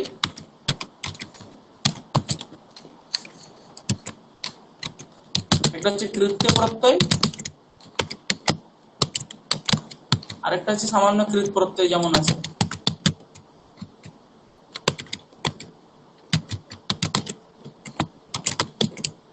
ঠিক আছে, তাহলে এই কৃত প্রত্যয় দুই রকমের আছে, একটা হচ্ছে কৃত্য প্রত্যয় আর একটা হচ্ছে কৃত প্রত্যয়। কৃত্য প্রত্যয় কোটা আছে এই সকল জানা আছে? কিছু জানা আছে নিশ্চয়ই, আমি জানি। কৃত্য প্রত্যয় আছে তব্য, তব্য, অনিয়র, লিউট, ইয়ত, ণিয়ত, ক্যপ, এই সকল কি আছে কৃত্য প্রত্যয়। তার সঙ্গে একটা আছে কেলিমর। এগুলো হচ্ছে কৃত্য প্রত্যয়। কৃত্য প্রত্যয়ের একটা বৈশিষ্ট্য কি, এরা ধাতুর উত্তর হয়, কিন্তু এরা শুধুমাত্র ভাবে অর্থে আর কর্মণী অর্থেই হয়। কি কি অর্থে হয়? ভাবে অর্থে আর কর্মণী অর্থেই হয়। মানে এরা যখন ধাতুর উত্তর হবে তখন তারা ভাব মানে হচ্ছে কি ক্রিয়া, তাকে উক্ত করবে অথবা কর্মকে উক্ত করবে। এটা হচ্ছে কৃত্য প্রত্যয়ের প্রধান বৈশিষ্ট্য। বোঝা গেছে? কৃত্য প্রত্যয়ের কি বৈশিষ্ট্য বললাম? তাহলে এরকম লিখতে পারো, প্রত্যয় বলে একটা হেডিং দিতে পারো, তার নিচে এরকম ভেদ করতে পারো, তিন প্রত্যয়, কৃত প্রত্যয়। কৃত প্রত্যয়ের নিচে দাগ দিয়ে, দুটা দাগ দিয়ে পরে একদিকে কৃত্য প্রত্যয়, একদিকে কৃত প্রত্যয়। কৃত্য প্রত্যয়ের বৈশিষ্ট্যের মধ্যে লিখতে পারো এগুলো ধাতুর উত্তর হয়, আর ধাতুর উত্তর এরা যখন হয় তখন কর্মকে উক্ত করে অথবা ভাবকে উক্ত করে। ব্যাস, এটা একটা হয়ে গেল। কৃত প্রত্যয়েরও কি, কৃত প্রত্যয় কিন্তু কর্তরি ও কর্তাকেই শুধুমাত্র উক্ত করে। কোন কোন জায়গাতে করণকে উক্ত করে, কোন কোন জায়গাতে অধিকরণকে উক্ত করে, আবার কোন কোন জায়গাতেও ভাবকেও কিন্তু উক্ত করে। তাহলে কৃত প্রত্যয়ের অনেকগুলো বৈশিষ্ট্য হলো। কৃত প্রত্যয়ের বৈশিষ্ট্য কি, বেশিরভাগ ম্যাক্সিমাম জায়গাতে কি করে, কর্তাকে উক্ত করে, কোন কোন জায়গাতে ভাবকে উক্ত করে, কোন কোন জায়গাতে করণকে উক্ত করে, কোন কোন জায়গাতে অধিকরণকে উক্ত করে। এটা হচ্ছে কৃত প্রত্যয়ের বৈশিষ্ট্য। ঠিক আছে, তাহলে একটা ছক করে নিতে হবে এরকম, প্রত্যয় তার দুটো ভেদ, একটা হচ্ছে তিন প্রত্যয়, একটা হচ্ছে কৃত প্রত্যয়। তিন প্রত্যয় কৃত প্রত্যয়ের দুজনকারী সমান বৈশিষ্ট্য হচ্ছে কি ধাতুর উত্তর হয়। তার মধ্যে কৃত প্রত্যয়ের দুটো ভেদ, কৃত্য প্রত্যয়, একটা কৃত প্রত্যয়। এইবারে কৃত্য প্রত্যয়ের প্রধান বৈশিষ্ট্য কি, এটা ধাতুর উত্তর হয় আর কর্ম আর ভাবকে উক্ত করে। আর কটা কৃত প্রত্যয় আছে সেটা লিখে নিতে হবে পাশে। তারপরে কৃত্য প্রত্যয়ের প্রধান বৈশিষ্ট্য কি, ধাতুর উত্তর হয়, এই কর্তাকে উক্ত করতে পারে, কোন কোন ম্যাক্সিমাম জায়গাতে কর্তাকে উক্ত করে, কোন কোন সময় ভাবকে উক্ত করে, কোন কোন সময় করণকে উক্ত করে, কোন কোন সময় অধিকরণকে উক্ত করে, কর্মকে কিন্তু কোন সময়ই উক্ত করে না। এটা হচ্ছে কৃত প্রত্যয়ের বৈশিষ্ট্য। তারপরে কিছু কৃত প্রত্যয়ের উদাহরণ দিয়ে দিলে, অনুল, ত্রিচ, সত্রিশ, আনচ। আচ্ছা, কর্মকে উক্ত করে, আচ্ছা সরি, কর্মকে উক্ত করে স্তক, তবতু। তাহলে কৃত প্রত্যয় যাকে খুশি উক্ত করতে পারে। স্তক, তবতু যেমন স্থ প্রত্যয়, স্থ প্রত্যয়কে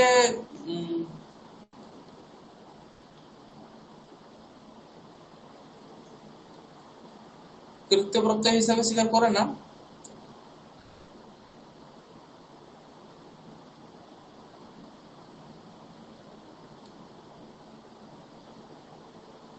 ত প্রত্যয় যেমন আছে কি ভাবেও কর্মণিতেও হয়, ভাবেও হয়, কর্তরিতেও হয়। তাহলে কৃত প্রত্যয় যদি সামান্য ভাবে আমরা দেখতে যাই সব অর্থই হয়। কর্তরি অর্থ হতে পারে, কর্মণীয় হতে পারে, ভাবেও হতে পারে, করণে হতে পারে, অধিকরণে হতে পারে। ঘই প্রত্যয় আছে অধিকরণে করণীয় অর্থে হয়। তাহলে এটা হচ্ছে প্রধান সাধারণত প্রত্যয় সম্বন্ধে যদি বলতে হয় এটা একটা বৈশিষ্ট্য। এরপরে কিছু কিছু কৃত প্রত্যয়ের নাম লিখে দিতে হবে, যেমন বললাম মূল, ত্রিচ, অজ, সত্রি, সানজ, অণ, এই সকল আছে। মেন মেন প্রধান যেগুলো হচ্ছে রুল, ত্রিচ, সত্রি, সানজ, তবতু, লিউট, ত্বা, তুমুন, এগুলো হবে। এগুলো কি বলা হবে? কৃত প্রত্যয় বলা হবে। এগুলো ধাতুর উত্তর হবে আর সেরকম ভাবে ধাতুর অর্থের পরিবর্তন করা হবে। ঠিক আছে, তাহলে আমাদের এখন আজকে কৃত প্রত্যয়ের মধ্যে যদি দেখতে যাই তাহলে সত্রি আর সানজ প্রত্যয়। ঠিক আছে, সত্রি আর সানজ প্রত্যয়। সত্রি সানজ প্রত্যয়ের কি, এগুলো হচ্ছে কৃত প্রত্যয়, এরা ধাতুর উত্তর হয়। তাহলে প্রথম হেডিং হচ্ছে সত্রি প্রত্যয়।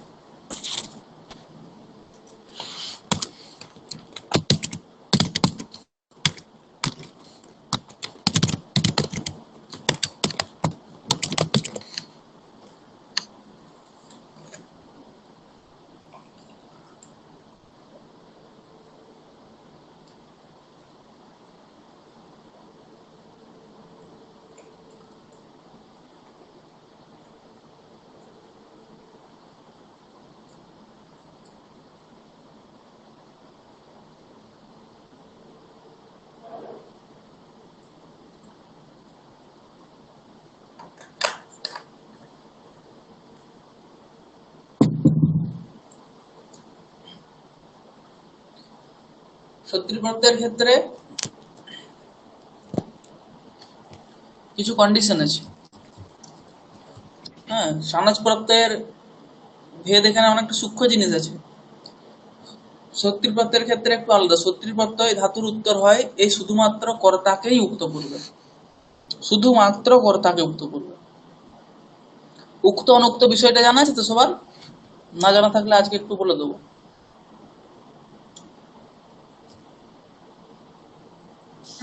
বলে দিলে ভালো হয় স্যার। উক্ত মানে হচ্ছে যে অর্থে আর কি প্রত্যয়টার বিধান হচ্ছে। তো সাধারণভাবে সমস্ত কৃত প্রত্যয়েরই কি হয়, কর্তরি অর্থেই বিধান হয়। তার জন্য কর্তরি অর্থে যেখানে বিধান হচ্ছে সেখানে স্পেশাল করে কিছু বলতে হয় না যে এটা কর্তরি অর্থে আছে, সাধারণভাবে বুঝে যাবে কি সবাই যে এটা কর্তরি অর্থে হচ্ছে। ঠিক তেমনি সত্রি প্রত্যয় কর্তরি অর্থে ধাতুর উত্তর হয়, মানে সে কর্তাকে উক্ত করে। কর্তাকে উক্ত করে মানে সত্রি প্রত্যয়ান্ত রূপটা কর্তার যে লিঙ্গ, যে বচন আর যে বিভক্তি আছে, সত্রি প্রত্যয়ান্তের রূপটাও সেই বিভক্তি, সেই লিঙ্গ, সেই বচন হবে। এটাই হচ্ছে উক্ত করা। আর যখন যে যাকে উক্ত করবে সেই সেখানে কিন্তু প্রথমা বিভক্তি হয়ে যাবে। তাহলে সবসময়ই সত্রি প্রত্যয় কর্তাকে যদি উক্ত করে তাহলে কর্তার যে বচন, যে লিঙ্গ, যে বিভক্তি আছে সেই লিঙ্গ, সেই বিভক্তি, সেই বচনও সত্রি প্রত্যয়ান্ত যে রূপ সেখানেও হবে। এখানে উক্ত বলতে অতটা পর্যন্ত। ঠিক আছে, যেমন যদি বলতে যাই যে রামহ গচ্ছতি, এখানে গচ্ছতি যদি আমরা সত্রি প্রত্যয় করতে চাই তাহলে কি করতে হবে?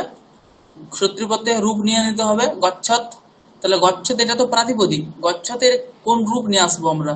পুংলিঙ্গ নিয়ে আসবো, স্ত্রীলিঙ্গ নিয়ে আসবো, না নপুংসক লিঙ্গ নিয়ে আসবো? কোন বিভক্তি নিয়ে আসবো? প্রথমা, দ্বিতীয়, তৃতীয়, চতুর্থী, পঞ্চমী, ষষ্ঠী, সপ্তমী, কি কোন বচন নিয়ে আসবো? এক বচন, দ্বিবচন, বহু বচন? তাহলে কর্তাকে যেহেতু উক্ত করছে তাহলে দেখতে হবে আমাদের কর্তাতে কি লিঙ্গ আছে, কি বিভক্তি আছে, কি বচন আছে। তখন রামহ গচ্ছতি যদি বলা আছে তাহলে রামহ এখানে কর্তা আছে, পুংলিঙ্গ আছে, প্রথমা আর এক বচন আছে। তাহলে সত্রি প্রত্যয়ান্তের রূপটা গচ্ছত এই প্রাতিপদিকের প্রথম পুংলিঙ্গ, প্রথম পুরুষ, প্রথমা এক বচন নিয়ে আসতে হবে। তাহলে গচ্ছত প্রাতিপদিকের প্রথম আর এক বচনে গচ্ছন, তখন রামহ গচ্ছন, এরকম প্রয়োগ হবে। এটা হচ্ছে উক্ত উক্তের ব্যবস্থা। যদি অনুক্ত হয়, একজনকে উক্ত করছে মানে কি বাকি সবাইকে অনুক্ত করছে। তাহলে সেই অনুক্ত করলে তার তার তার তার লিঙ্গ অনুযায়ী এখানে হবে না। এখানে অনুক্তের কাজটা নেই, উক্তের কাজটাই শুধুমাত্র আছে। অনুক্তের কাজ অন্য জায়গাতে আছে, যেখানে কারক বিভক্তিতে এটা ভালো করে বোঝা যাবে। ঠিক আছে, তাহলে শত্রু প্রত্যয় হচ্ছে কর্তরি অর্থে হয় ধাতুর উত্তর, তার জন্য শত্রু প্রত্যয়ান্তের যে রূপ সে সবসময় কি করবে, কর্তাকে অনুসরণ করবে, বাক্যে যে কর্তা তাকে অনুসরণ করবে। ঠিক আছে, এরপর প্রধান হচ্ছে এখানে বিষয় কি, শত্রু প্রত্যয়ান্তের রূপটা আমরা কিভাবে পাবো। তাহলে শত্রু প্রত্যয় সবসময় ধাতুর উত্তর হয়, এটা বোঝা গেল। কিন্তু ধাতুকেও আমরা দেখেছি অনেক রকম ভাবে ভাগ করা যায়, যেমন আত্মনিপদী ধাতু, পরস্মৈপদী ধাতু, উভয়পদী ধাতু, এরকম ভাবে ধাতুকে একটা ভাগ করা যায়। আরো ধাতুকে আরো অনেক রকম ভাবে ধাতুকে ভাগ করা যায়। তার মধ্যে একটা ভাগ হচ্ছে কি, পরস্মৈপদী হতে পারে, আত্মনিপদী হতে পারে, না হলে উভয়পদী হতে পারে। পরস্মৈপদী মানে পরস্ময় পদ সংযোগ, কত্তি তস অন্তি, হ্যাঁ, তি তস ঝি সিপ থস থ মিপ বস মস, এই নটা প্রত্যয়কে কি বলা হয়, পরস্ময় পদ সংযোগ প্রত্যয় বলা হয়। তাহলে এই নটা প্রত্যয় যে সকল ধাতুর ক্ষেত্রে হয় সেই সকল ধাতুটা হচ্ছে কি পরস্মৈপদী ধাতু। হ্যাঁ, তো এমন কিছু কিছু ধাতু আছে যেগুলো শুধুমাত্র যে যার উত্তর এই নটা প্রত্যয়েই হতে পারে। তারপরে আরো নটা প্রত্যয় আছে, তো আতাম ঝ থা সাথাম ধম ইট বহিং মহিং, সেই নটা প্রত্যয় কিছু কিছু ধাতু আছে তাদের ক্ষেত্রেই শুধুমাত্র হয়। আর এই নটা প্রত্যয়ের নাম হচ্ছে আত্মনেপদ। আত্মনেপদ, তার জন্য এই আত্মনেপদ প্রত্যয় যাহার উত্তর হয় সেই ধাতুকে বলা হয় আত্মনেপদী ধাতু।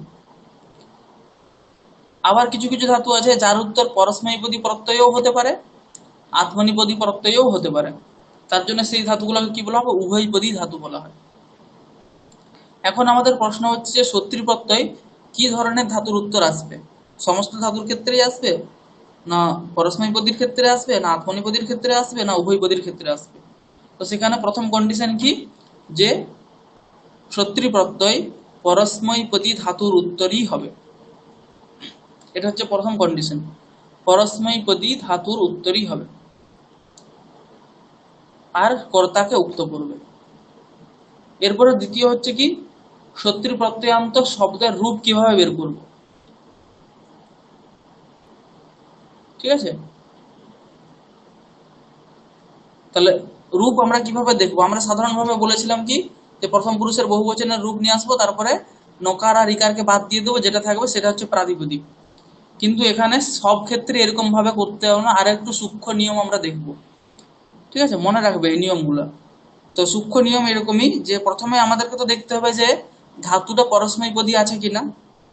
ধাতু যদি পরস্মৈপদী থাকে, তারপরে রূপ বের করানোর জন্য আমাদের দেখতে হবে এখানে কর্তা কে আছে। কর্তা দেখে, কর্তাকে কি দেখতে হবে, কর্তার লিঙ্গ দেখতে হবে, কর্তা কোন লিঙ্গে আছে। তো কর্তা তিন লিঙ্গে হতে পারে, হয় পুংলিঙ্গে আছে, নাহলে নপুংসক লিঙ্গে আছে, নাহলে স্ত্রীলিঙ্গে আছে। তাহলে প্রথমে যদি কর্তা পুংলিঙ্গ হয় অথবা নপুংসক লিঙ্গ হয়, ঠিক আছে, কর্তা যদি পুংলিঙ্গ হয় অথবা নপুংসক লিঙ্গ হয়, তাহলে কি করতে হবে, তার লট লকারের প্রথম পুরুষের যে বহুবচনের রূপ সেটা নিতে হবে। প্রথম দিন যেটা বলেছিলাম আর কি, প্রসিদ্ধ নিয়ম। তাহলে কি করতে হবে বললাম, প্রথম পুরুষের বহুবচনের রূপ নিতে হবে। সেখানে শেষে দেখতে হবে, তার শেষে হচ্ছে কি দুটো জিনিস থাকতে পারে, একটা হচ্ছে তয় হ্রস্বই থাকতে পারে আর দন্তন্বয় হ্রস্বই থাকতে পারে। যেমন গচ্ছতি গচ্ছতঃ গচ্ছন্তি, দন্তন্বয় তয় হ্রস্বই আছে।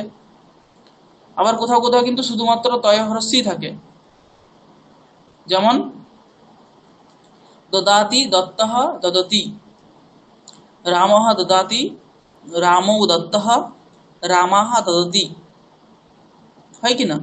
তাহলে দুই রকমের হতে পারে, একটা হচ্ছে দন্তন্বয় তয় হ্রস্বই থাকতে পারে আর তয় হ্রস্বই থাকতে পারে। সেখানে কি হবে, সেখানে শুধুমাত্র দুই জায়গাতেই শুধুমাত্র তয় হলন্তকে রেখে বাকি সবকে ছেড়ে দিতে হবে। যেমন গচ্ছন্তি হচ্ছিল, তাহলে গচ্ছত থাকবে, বাকি সবকে ছেড়ে দিলাম, সেটা হচ্ছে প্রাতিপদিক।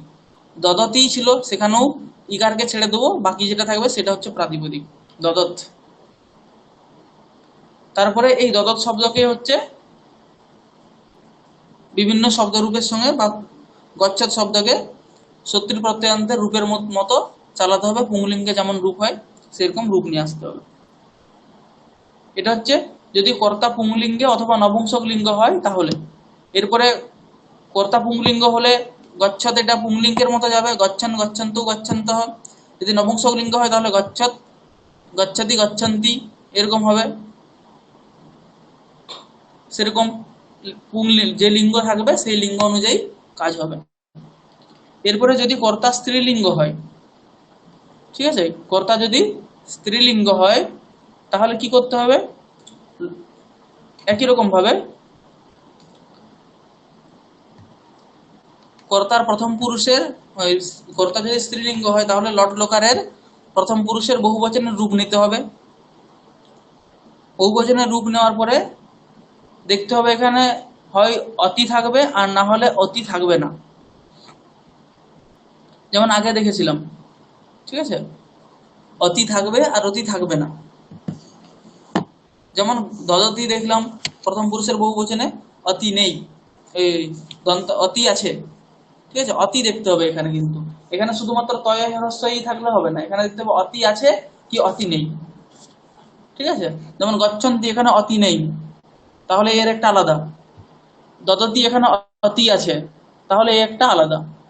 পঠন্তি এখানে কি আছে, অতি নেই, এখানে দন্তন্য তি আছে নয়, কি বলছি মনে রাখতে হবে, এখানে অতি আছে কি নেই সেটা দেখতে হবে। হ্যাঁ, স্ত্রীলিঙ্গের রূপের ক্ষেত্রে কি দিয়ে বললাম, অতি আছে কি নেই সেটা দেখতে হবে। যদি অতি আছে তাহলে একটা আলাদা রূপ হবে, যদি অতি না থাকে তাহলে একটা আলাদা রূপ হবে। যদি অতি না থাকে, এই অতি যদি থাকে তাহলে কি করতে হবে, বহুবচনের রূপ নেব, তার অন্তিম যে ইকারটা আছে সেই ইকারটাকে ছেড়ে দেবো। ইকারটাকে ছেড়ে দিয়ে কি করব, একটা দীর্ঘ ইকার যোগ করে দেবো, অতি যদি না থাকে, ঠিক আছে। যেমন গচ্ছন্তি ছিল, এখানে অতি নেই, তাহলে এর যে অন্তিম ইকারটা আছে সেই ইকারটাকে ছেড়ে দীর্ঘ ইকার করে দেবো। হ্রস্ব ইকার ছিল সেটা দীর্ঘ ইকার করে দেবো, কি হলো গচ্ছন্তি। তাহলে গচ্ছন্তি এটা হয়ে যাবে প্রাতিপদিক। এরপরে এর স্ত্রীলিঙ্গে নদী শব্দের মতো রূপ হবে, আর যেহেতু কর্তাকে উক্ত করে তার জন্য কর্তা অনুযায়ী এর রূপ চলবে। বোঝা গেছে? তাহলে লতা গচ্ছন্তি, লতাহা গচ্ছন্ত্যঃ, লতে গচ্ছন্ত্যৌ এরকম রূপ হবে। এরপরে যদি অতি থাকে তাহলে কি করতে হবে,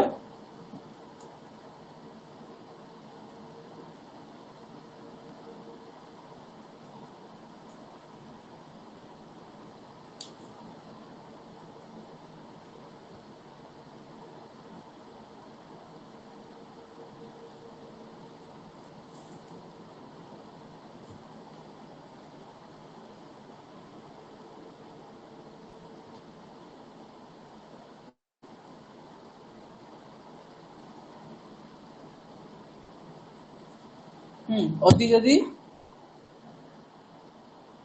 থাকে,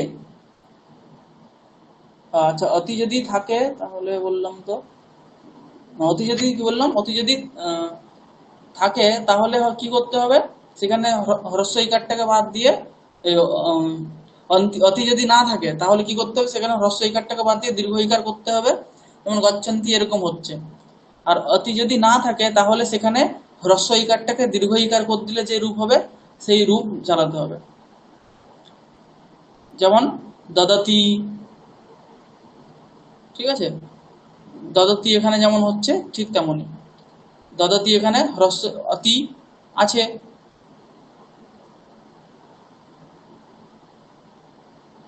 তার জন্য এখানে শেষের হ্রস্ব ইকারটাকে দীর্ঘ ইকার করে দিতে হবে, দিয়ে যেমন রূপ হয় সেরকম রূপ হবে, দদতি দদত্যৌ দদত্যঃ, নদী শব্দের মতো।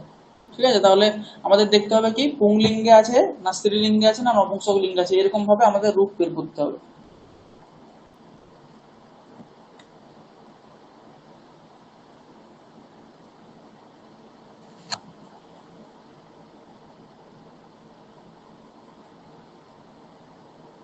আচ্ছা আচ্ছা, এখানে একটু গোলমাল হয়ে গেছে। আমাদের প্রথম পুরুষের বহু বচনে নয়, প্রথম পুরুষের এক বচনে দেখতে হবে, ঠিক আছে। প্রথম ক্ষেত্রে পুংলিঙ্গে বা নপুংসক লিঙ্গের ক্ষেত্রে প্রথম পুরুষের বহু বচনের রূপ দেখতে হবে, আর স্ত্রীলিঙ্গে যদি হয়, এটা একটু গোলমাল হয়ে গেছে। হ্যাঁ, হ্যাঁ, সেটাই, তার জন্য উদাহরণটা মিলছিল না। এখানে হচ্ছে প্রথম পুরুষের এক বচনের রূপ নিতে হবে। প্রথম পুরুষের এক বচনের রূপ নিয়ে দেখতে হবে অতি আছে কি নেই। যেমন গচ্ছতি, এখানে অতি আছে, ঠিক আছে। আর করোতি, এখানে অতি নেই প্রথম পুরুষের এক বচনে। যেখানে প্রথম পুরুষের এক বচনে অতি আছে সেখানে কি করতে হবে, প্রথম পুরুষের এক বচনে যদি অতি থাকে, যেমন গচ্ছতি, এখানে সেখানে তার প্রথম পুরুষের বহুবচনের রূপ নিতে হবে, যেমন গচ্ছন্তি। সেখানে হ্রস্ব ইকারটাকে বাদ দিয়ে দীর্ঘ ইকার করে দিতে হবে, তারপরে তার রূপ হয়ে যাবে গচ্ছন্তি, এরকম রূপ হবে, ঠিক আছে। আর যেখানে লটলকারের প্রথম পুরুষের এক বচনে অতি থাকবে না, অতি থাকবে না, তার বহুবচনের রূপ নিতে হবে, যেমন করোতি কুরুতঃ কুরবন্তি। হ্যাঁ, করোতি এখানে প্রথম পুরুষের এক বচনে অতি নেই, ঠিক আছে। তার তার বহুবচনের যে রূপ আছে কুরবন্তি, সেখানে কি করতে হবে, দন্তন্য ইকারকে ছেড়ে দিতে হবে আর তয়া দীর্ঘ ই করে দিতে হবে, কুরবতি, এরকম রূপ হবে, কুরবতি কুরবত্যও কুরবত্যহ। বোঝা গেছে? এই জায়গাটা একটু রিফ্রেশ করে নাও। কি বললাম, পুংলিঙ্গে বা নপুংসক লিঙ্গ হলে তো ঠিক আছে, প্রথম পুরুষের বহুবচনের রূপ দেখতে হবে, তারপরে সেরকম রূপ করতে হবে। আর যদি স্ত্রীলিঙ্গ হয় তাহলে দেখতে হবে সেই ধাতুর প্রথম পুরুষের এক বচনে অতি আছে কি না। যদি অতি থাকে তাহলে তার প্রথম পুরুষের বহুবচনের রূপ নিতে হবে, সেখানে হ্রস্ব ইকারকে দীর্ঘ ইকার করে দিতে হবে, তাহলে সেটা হয়ে যাবে প্রাতিপদিক। যেমন গচ্ছতি, গচ্ছতি এখানে অতি আছে, তাহলে তার প্রথম পুরুষের বহুবচনের রূপ নিতে হবে গচ্ছন্তি, সেখানে হ্রস্ব ইকারটাকে ছেড়ে দিয়ে দীর্ঘ ইকার করে দিতে হবে গচ্ছন্তি, এটা হচ্ছে প্রাতিপদিক, সত্যি প্রত্যয়ান্ত প্রাতিপদিক স্ত্রীলিঙ্গে। এরপরে যদি প্রথম পুরুষের এক বচনে অতি না থাকে তাহলে কি করতে হবে, তার প্রথম পুরুষের বহুবচনের রূপ নিতে হবে, সেখানে দন্তন্য ইকারকে ছেড়ে দিয়ে আর হ্রস্ব ইকারে দন্তন্যকে ছেড়ে দিয়ে আর হ্রস্ব ইকারে দীর্ঘ ইকার করে দিতে হবে, তাহলে সেটা হবে সত্যি প্রত্যয় স্ত্রীলিঙ্গের রূপ। যেমন করোতি হয়, তার প্রথম পুরুষের বহুবচনে হচ্ছে কুরবন্তি, সেখানে দন্তন্যকে ছেড়ে দিলে কি হবে, কুরবতী, হ্রস্ব ইকার আছে তাকে দীর্ঘ করে দিতে হবে, কি হবে, কুরবতী, সেটা হচ্ছে প্রাতিপদিক। লতাহা কুরবতী, লতা লতা কুরবতী, লতে কুরবত্যৌ, লতাহা কুরবত্যহ, লতাহ গচ্ছন্তি, লতাহ গচ্ছন্ত্যৌ, লতাহ গচ্ছন্ত্যহ। বুঝা গেছে?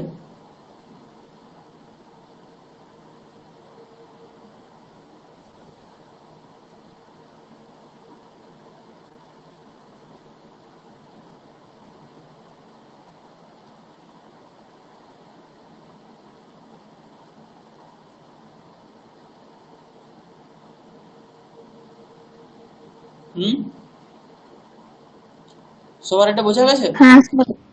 হ্যাঁ শত্রু প্রত্যয়, তাহলে শত্রু অতি প্রত্যয় নিয়ে না থাকলে কি করতে হবে ওটা বুঝতে পারলাম না। কোনটা? অতি না থাকলে কি করতে হবে?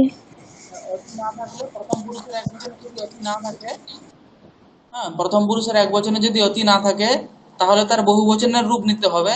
যেমন করোতি, এখানে প্রথম পুরুষের এক বচনে অতি নেই, তাহলে তার বহুবচনের রূপ কি আছে দেখতে হবে। বহুবচনের রূপ আছে কুরবন্তি, সেখানে দন্তন্যটাকে ছেড়ে দিতে হবে আর যে হ্রস্ব ইকারটা ছিল সেটাকে দীর্ঘ করে দিতে হবে, তাহলে কি হবে, কুরবতী, তাই তো।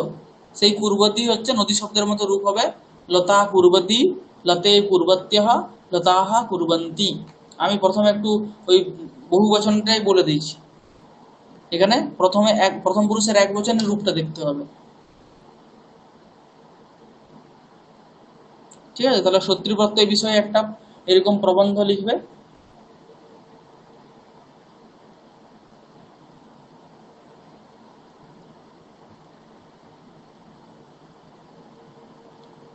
তারপরে তার সেরকম রূপ হবে। যেমন একটা বাক্য যদি দিই তাহলে শত্রু প্রত্যয়ান্ত রূপ করে, হ্যাঁ, বাক্য রচনা ওরকম ভাবে তো হয়। যদি আমি বলি রামঃ, এরপরে শত্রু প্রত্যয়ান্ত বাক্য কিভাবে করতে হবে, রামঃ বিদ্যালয়ম গচ্ছতি একটা বাক্য আছে, এটাকে যদি আমি বলি যে সত্যির প্রত্যয়ান্ত দিয়ে করতে হবে, তাহলে কি করতে হবে? তো সত্যির প্রত্যয় দেখতে হবে এখানে সত্যির প্রত্যয়ের কন্ডিশন আছে কিনা। তো সত্যির প্রত্যয়ের কন্ডিশন আছে কিনা দেখো। হ্যাঁ আছে। প্রথম প্রথম কন্ডিশন আছে কি, ধাতুকে পরস্মৈপদী হতে হবে, ধাতু এখানে পরস্মৈপদী আছে, তাহলে এখানে হবে। তাহলে হতে গেলে আমাদেরকে রূপ নিয়ে আসতে হবে। রূপ নিয়ে আসার জন্য দেখতে হবে কি কর্তা কোন লিঙ্গে আছে। তাহলে কর্তা আছে এখানে রামহ, সে পুংলিঙ্গে আছে। তারপরে তাহলে আমাদেরকে রূপ বের করতে হবে, তখন দেখতে হবে এখানে গচ্ছতি, তার বহু বচনে কি আছে, গচ্ছন্তি আছে, দন্তন্বয় তয় হ্রস্বই আছে, সেখানে দন্তন্যকে আর ইকারকে বাদ দিয়ে দেবো, তাহলে হবে গচ্ছন। সেটা রাম শব্দের মতো রূপ হবে, তখন গচ্ছন হবে। তাহলে গচ্ছতি এই জায়গাতে কি রেখে দেবো, গচ্ছন, তাই তো, গচ্ছন। আর তার সঙ্গে একটা ক্রিয়াপদ যোগ করে দেবো, অস্থি। এই ক্রিয়াপদটা আবার কর্তাকে অনুসরণ করে হবে। কর্তা যেহেতু পুংলিঙ্গে প্রথম পুরুষের এক বচনে আছে, লিঙ্গ যেহেতু যদিও লাগবে না, প্রথম পুরুষের এক বচনে আছে, তাহলে এখানেও প্রথম পুরুষের এক বচনে চলে এলো, অস্থি। ঠিক আছে, আর বাকি যেটা আছে সেটা নামিয়ে দেবো। কি আছে, রামহ বিদ্যালয়ম গচ্ছন অস্তি। আরো একটা বাক্য যদি আমি দিই,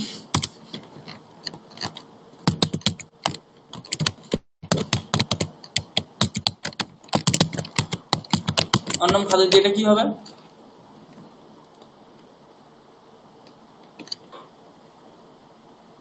রামः अन्नं खादन् अस्ति।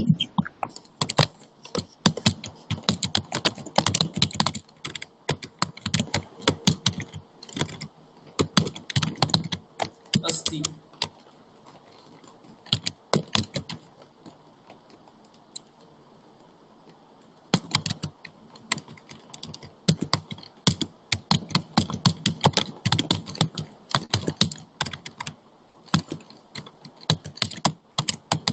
এটা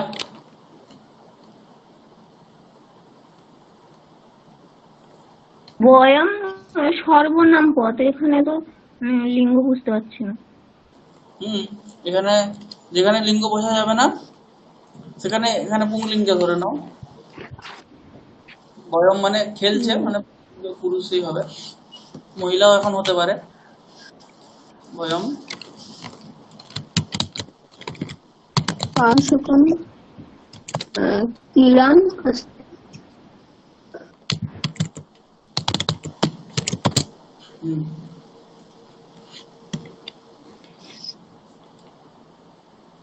হুম এখানে একটু প্রবলেম হয়ে গেছে, আবার দেখি পারে কিনা কেউ।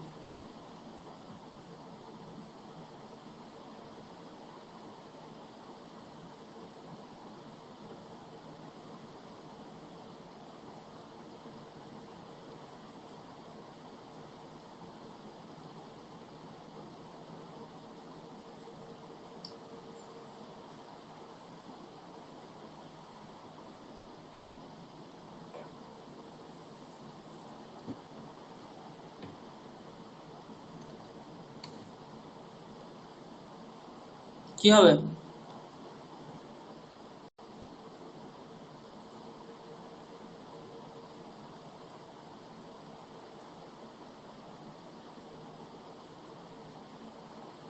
বয়ম যত বলা হয় ছাত্রাः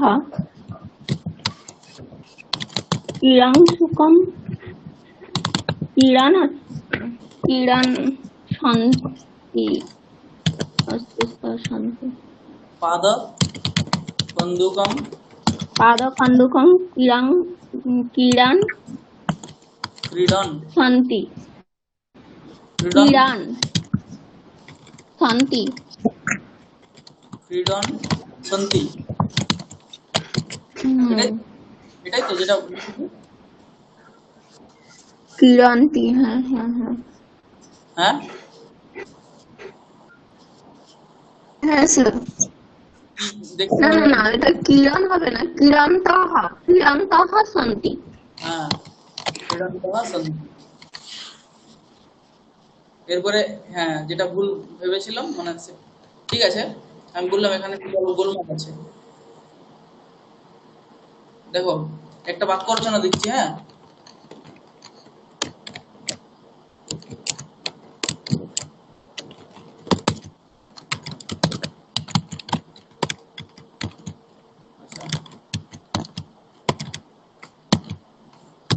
এটা আমি আছে, হ্যাঁ আমি,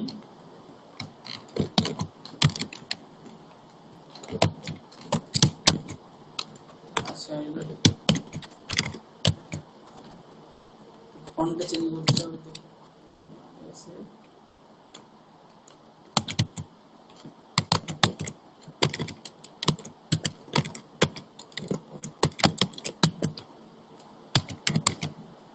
আমিও সে বিদ্যালয়ে যাই, কি হবে এটা?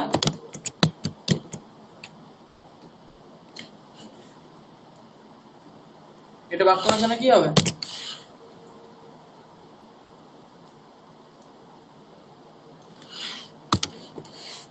আমিও সে বিদ্যালয়ে যাই,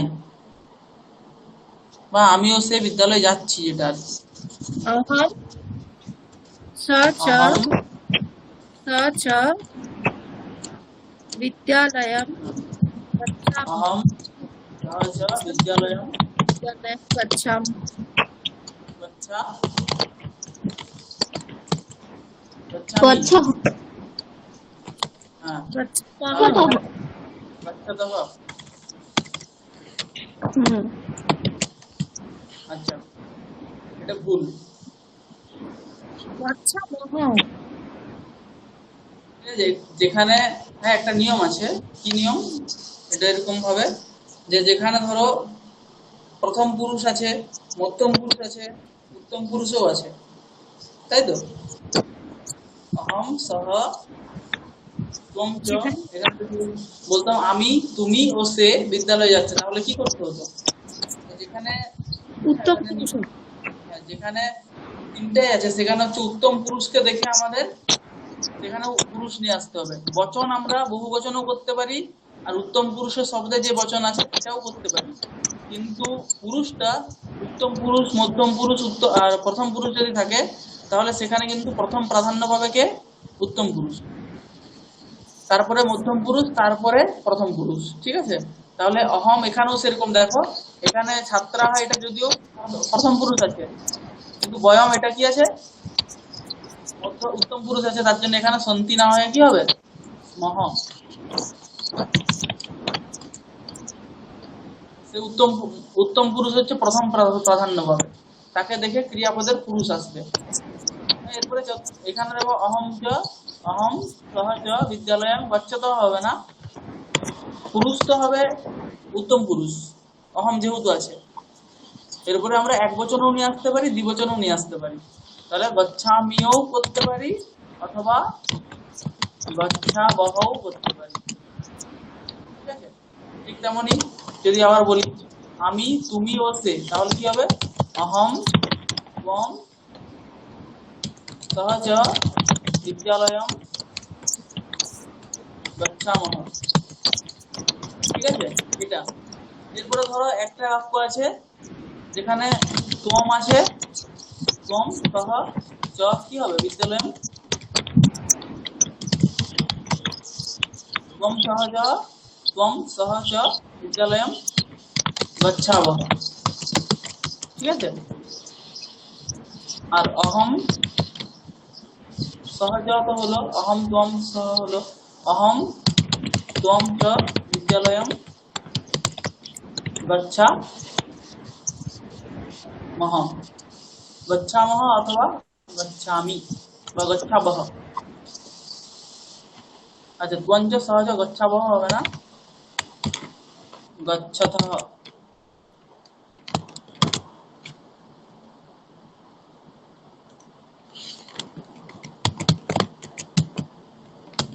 গচ্ছাবহ, ঠিক আছে? এগুলো মনে রাখতে হবে। সব সময় হচ্ছে প্রথম প্রাধান্য কার? উত্তম পুরুষের, দ্বিতীয় প্রাধান্য হচ্ছে মধ্যম পুরুষ, তারপরে হচ্ছে প্রথম পুরুষ, ঠিক আছে? ঠিক তেমনই এখানেও আরেকটা জিনিস আছে, যদি আমরা এখানে, আমি বলছি কি রামঃ বিদ্যালয়ম গতবান, রামঃ লতা চ, কি হবে? গত কি হবে এখানে?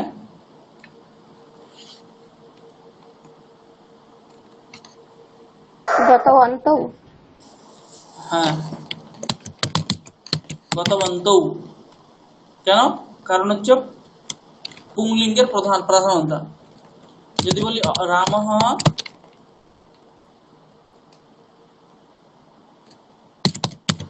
তচ্চ রামঃ মিত্রঞ্চ, কি হবে এখানে? গতবন্তী। হ্যাঁ, গতবন্তী। আর যদি বলা হয় রামঃ মিত্রম লতা চ, কি হবে? নপুংসকলিঙ্গ গতবন্তী। আগেরটা হুম, দীর্ঘইকার হবে, এটা হর্ষইকার। দীর্ঘকার হবে। গতবন্তী। ঠিক আছে, প্রথম প্রাধান্য হচ্ছে নপুংসক লিঙ্গের, তারপরে পুংলিঙ্গ, তারপরে স্ত্রীলিঙ্গ। ঠিক আছে, এটাই জানতে হবে। ব্যাস, তাহলে আজ এতটা পর্যন্ত হলো। পরের দিনে আমরা দেখি ওই হিতোপদেশটা রেডি করতে হবে, তাহলে হিতোপদেশটা করব। আর ওই এক একটা করে প্রত্যয় এরকম ভাবে পড়বো। তার মধ্যে কিছু কিছু এরকম প্র্যাকটিস করতে হবে নিজেদেরই। গল্পের মধ্যে এরকম ছোট ছোট বাক্য এলে সেই বাক্যগুলো ওই বলবো শত্রু প্রত্যয়ান্ত করতে, তখন করতে হবে, এরকম ভাবে চলবে। ঠিক আছে, আজ এতটা পর্যন্ত।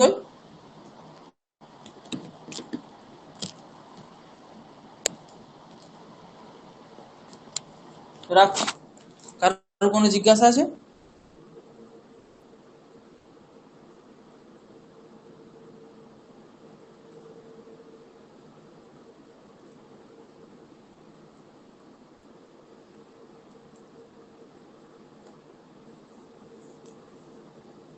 স্যার কারোর কিছু?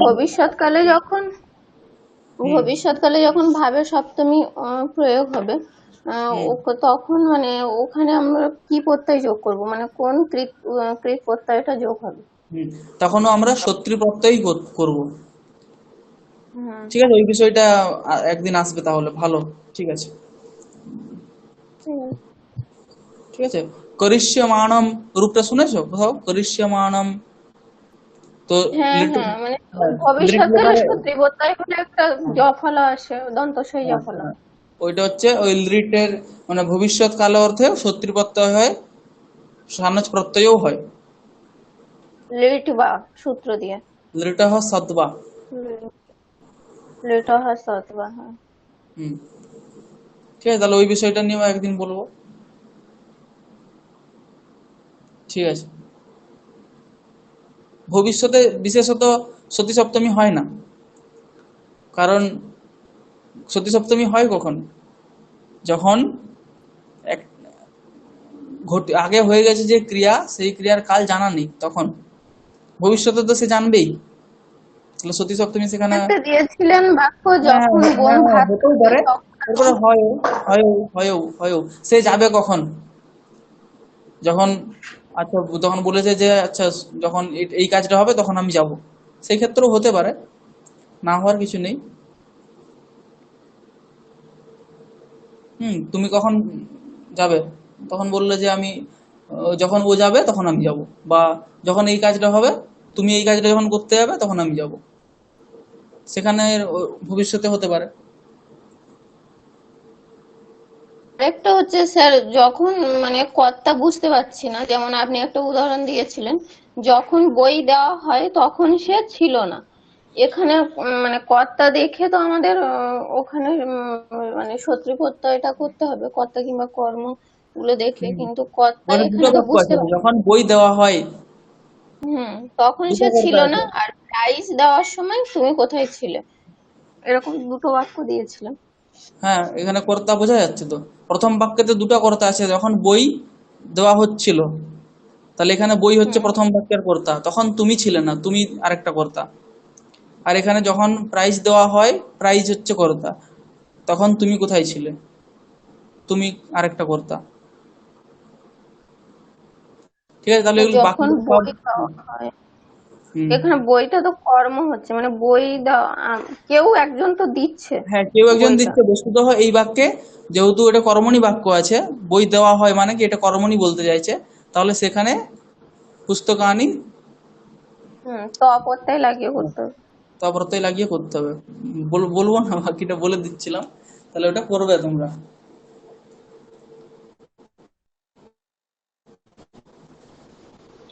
তাহলে ওখানে যেখানে কর্তা হচ্ছে না তার মানে কি সেখানে কর্ম অনুযায়ী হতে হবে, বুঝা গেছে? যেখানে কর্ম না এরকম হলে কর্তা আসছে ভাব, না সেখানে বুঝে নিতে হবে কর্ম বাক্যটা কি বলতে বলবে। কর্ম কর্মে আছে, না হলে মানে ভাব থাকলেও তো কর্তা থাকবে, হ্যাঁ, কর্মেই হবে। হ্যাঁ, হ্যাঁ, ঠিক আছে, তাহলে আজ অতটা পর্যন্তই রাখছি। হুম। আর কারোর ঠিক কিছু আছে। জিজ্ঞাসা আছে? আচ্ছা, রাখছি এখানে।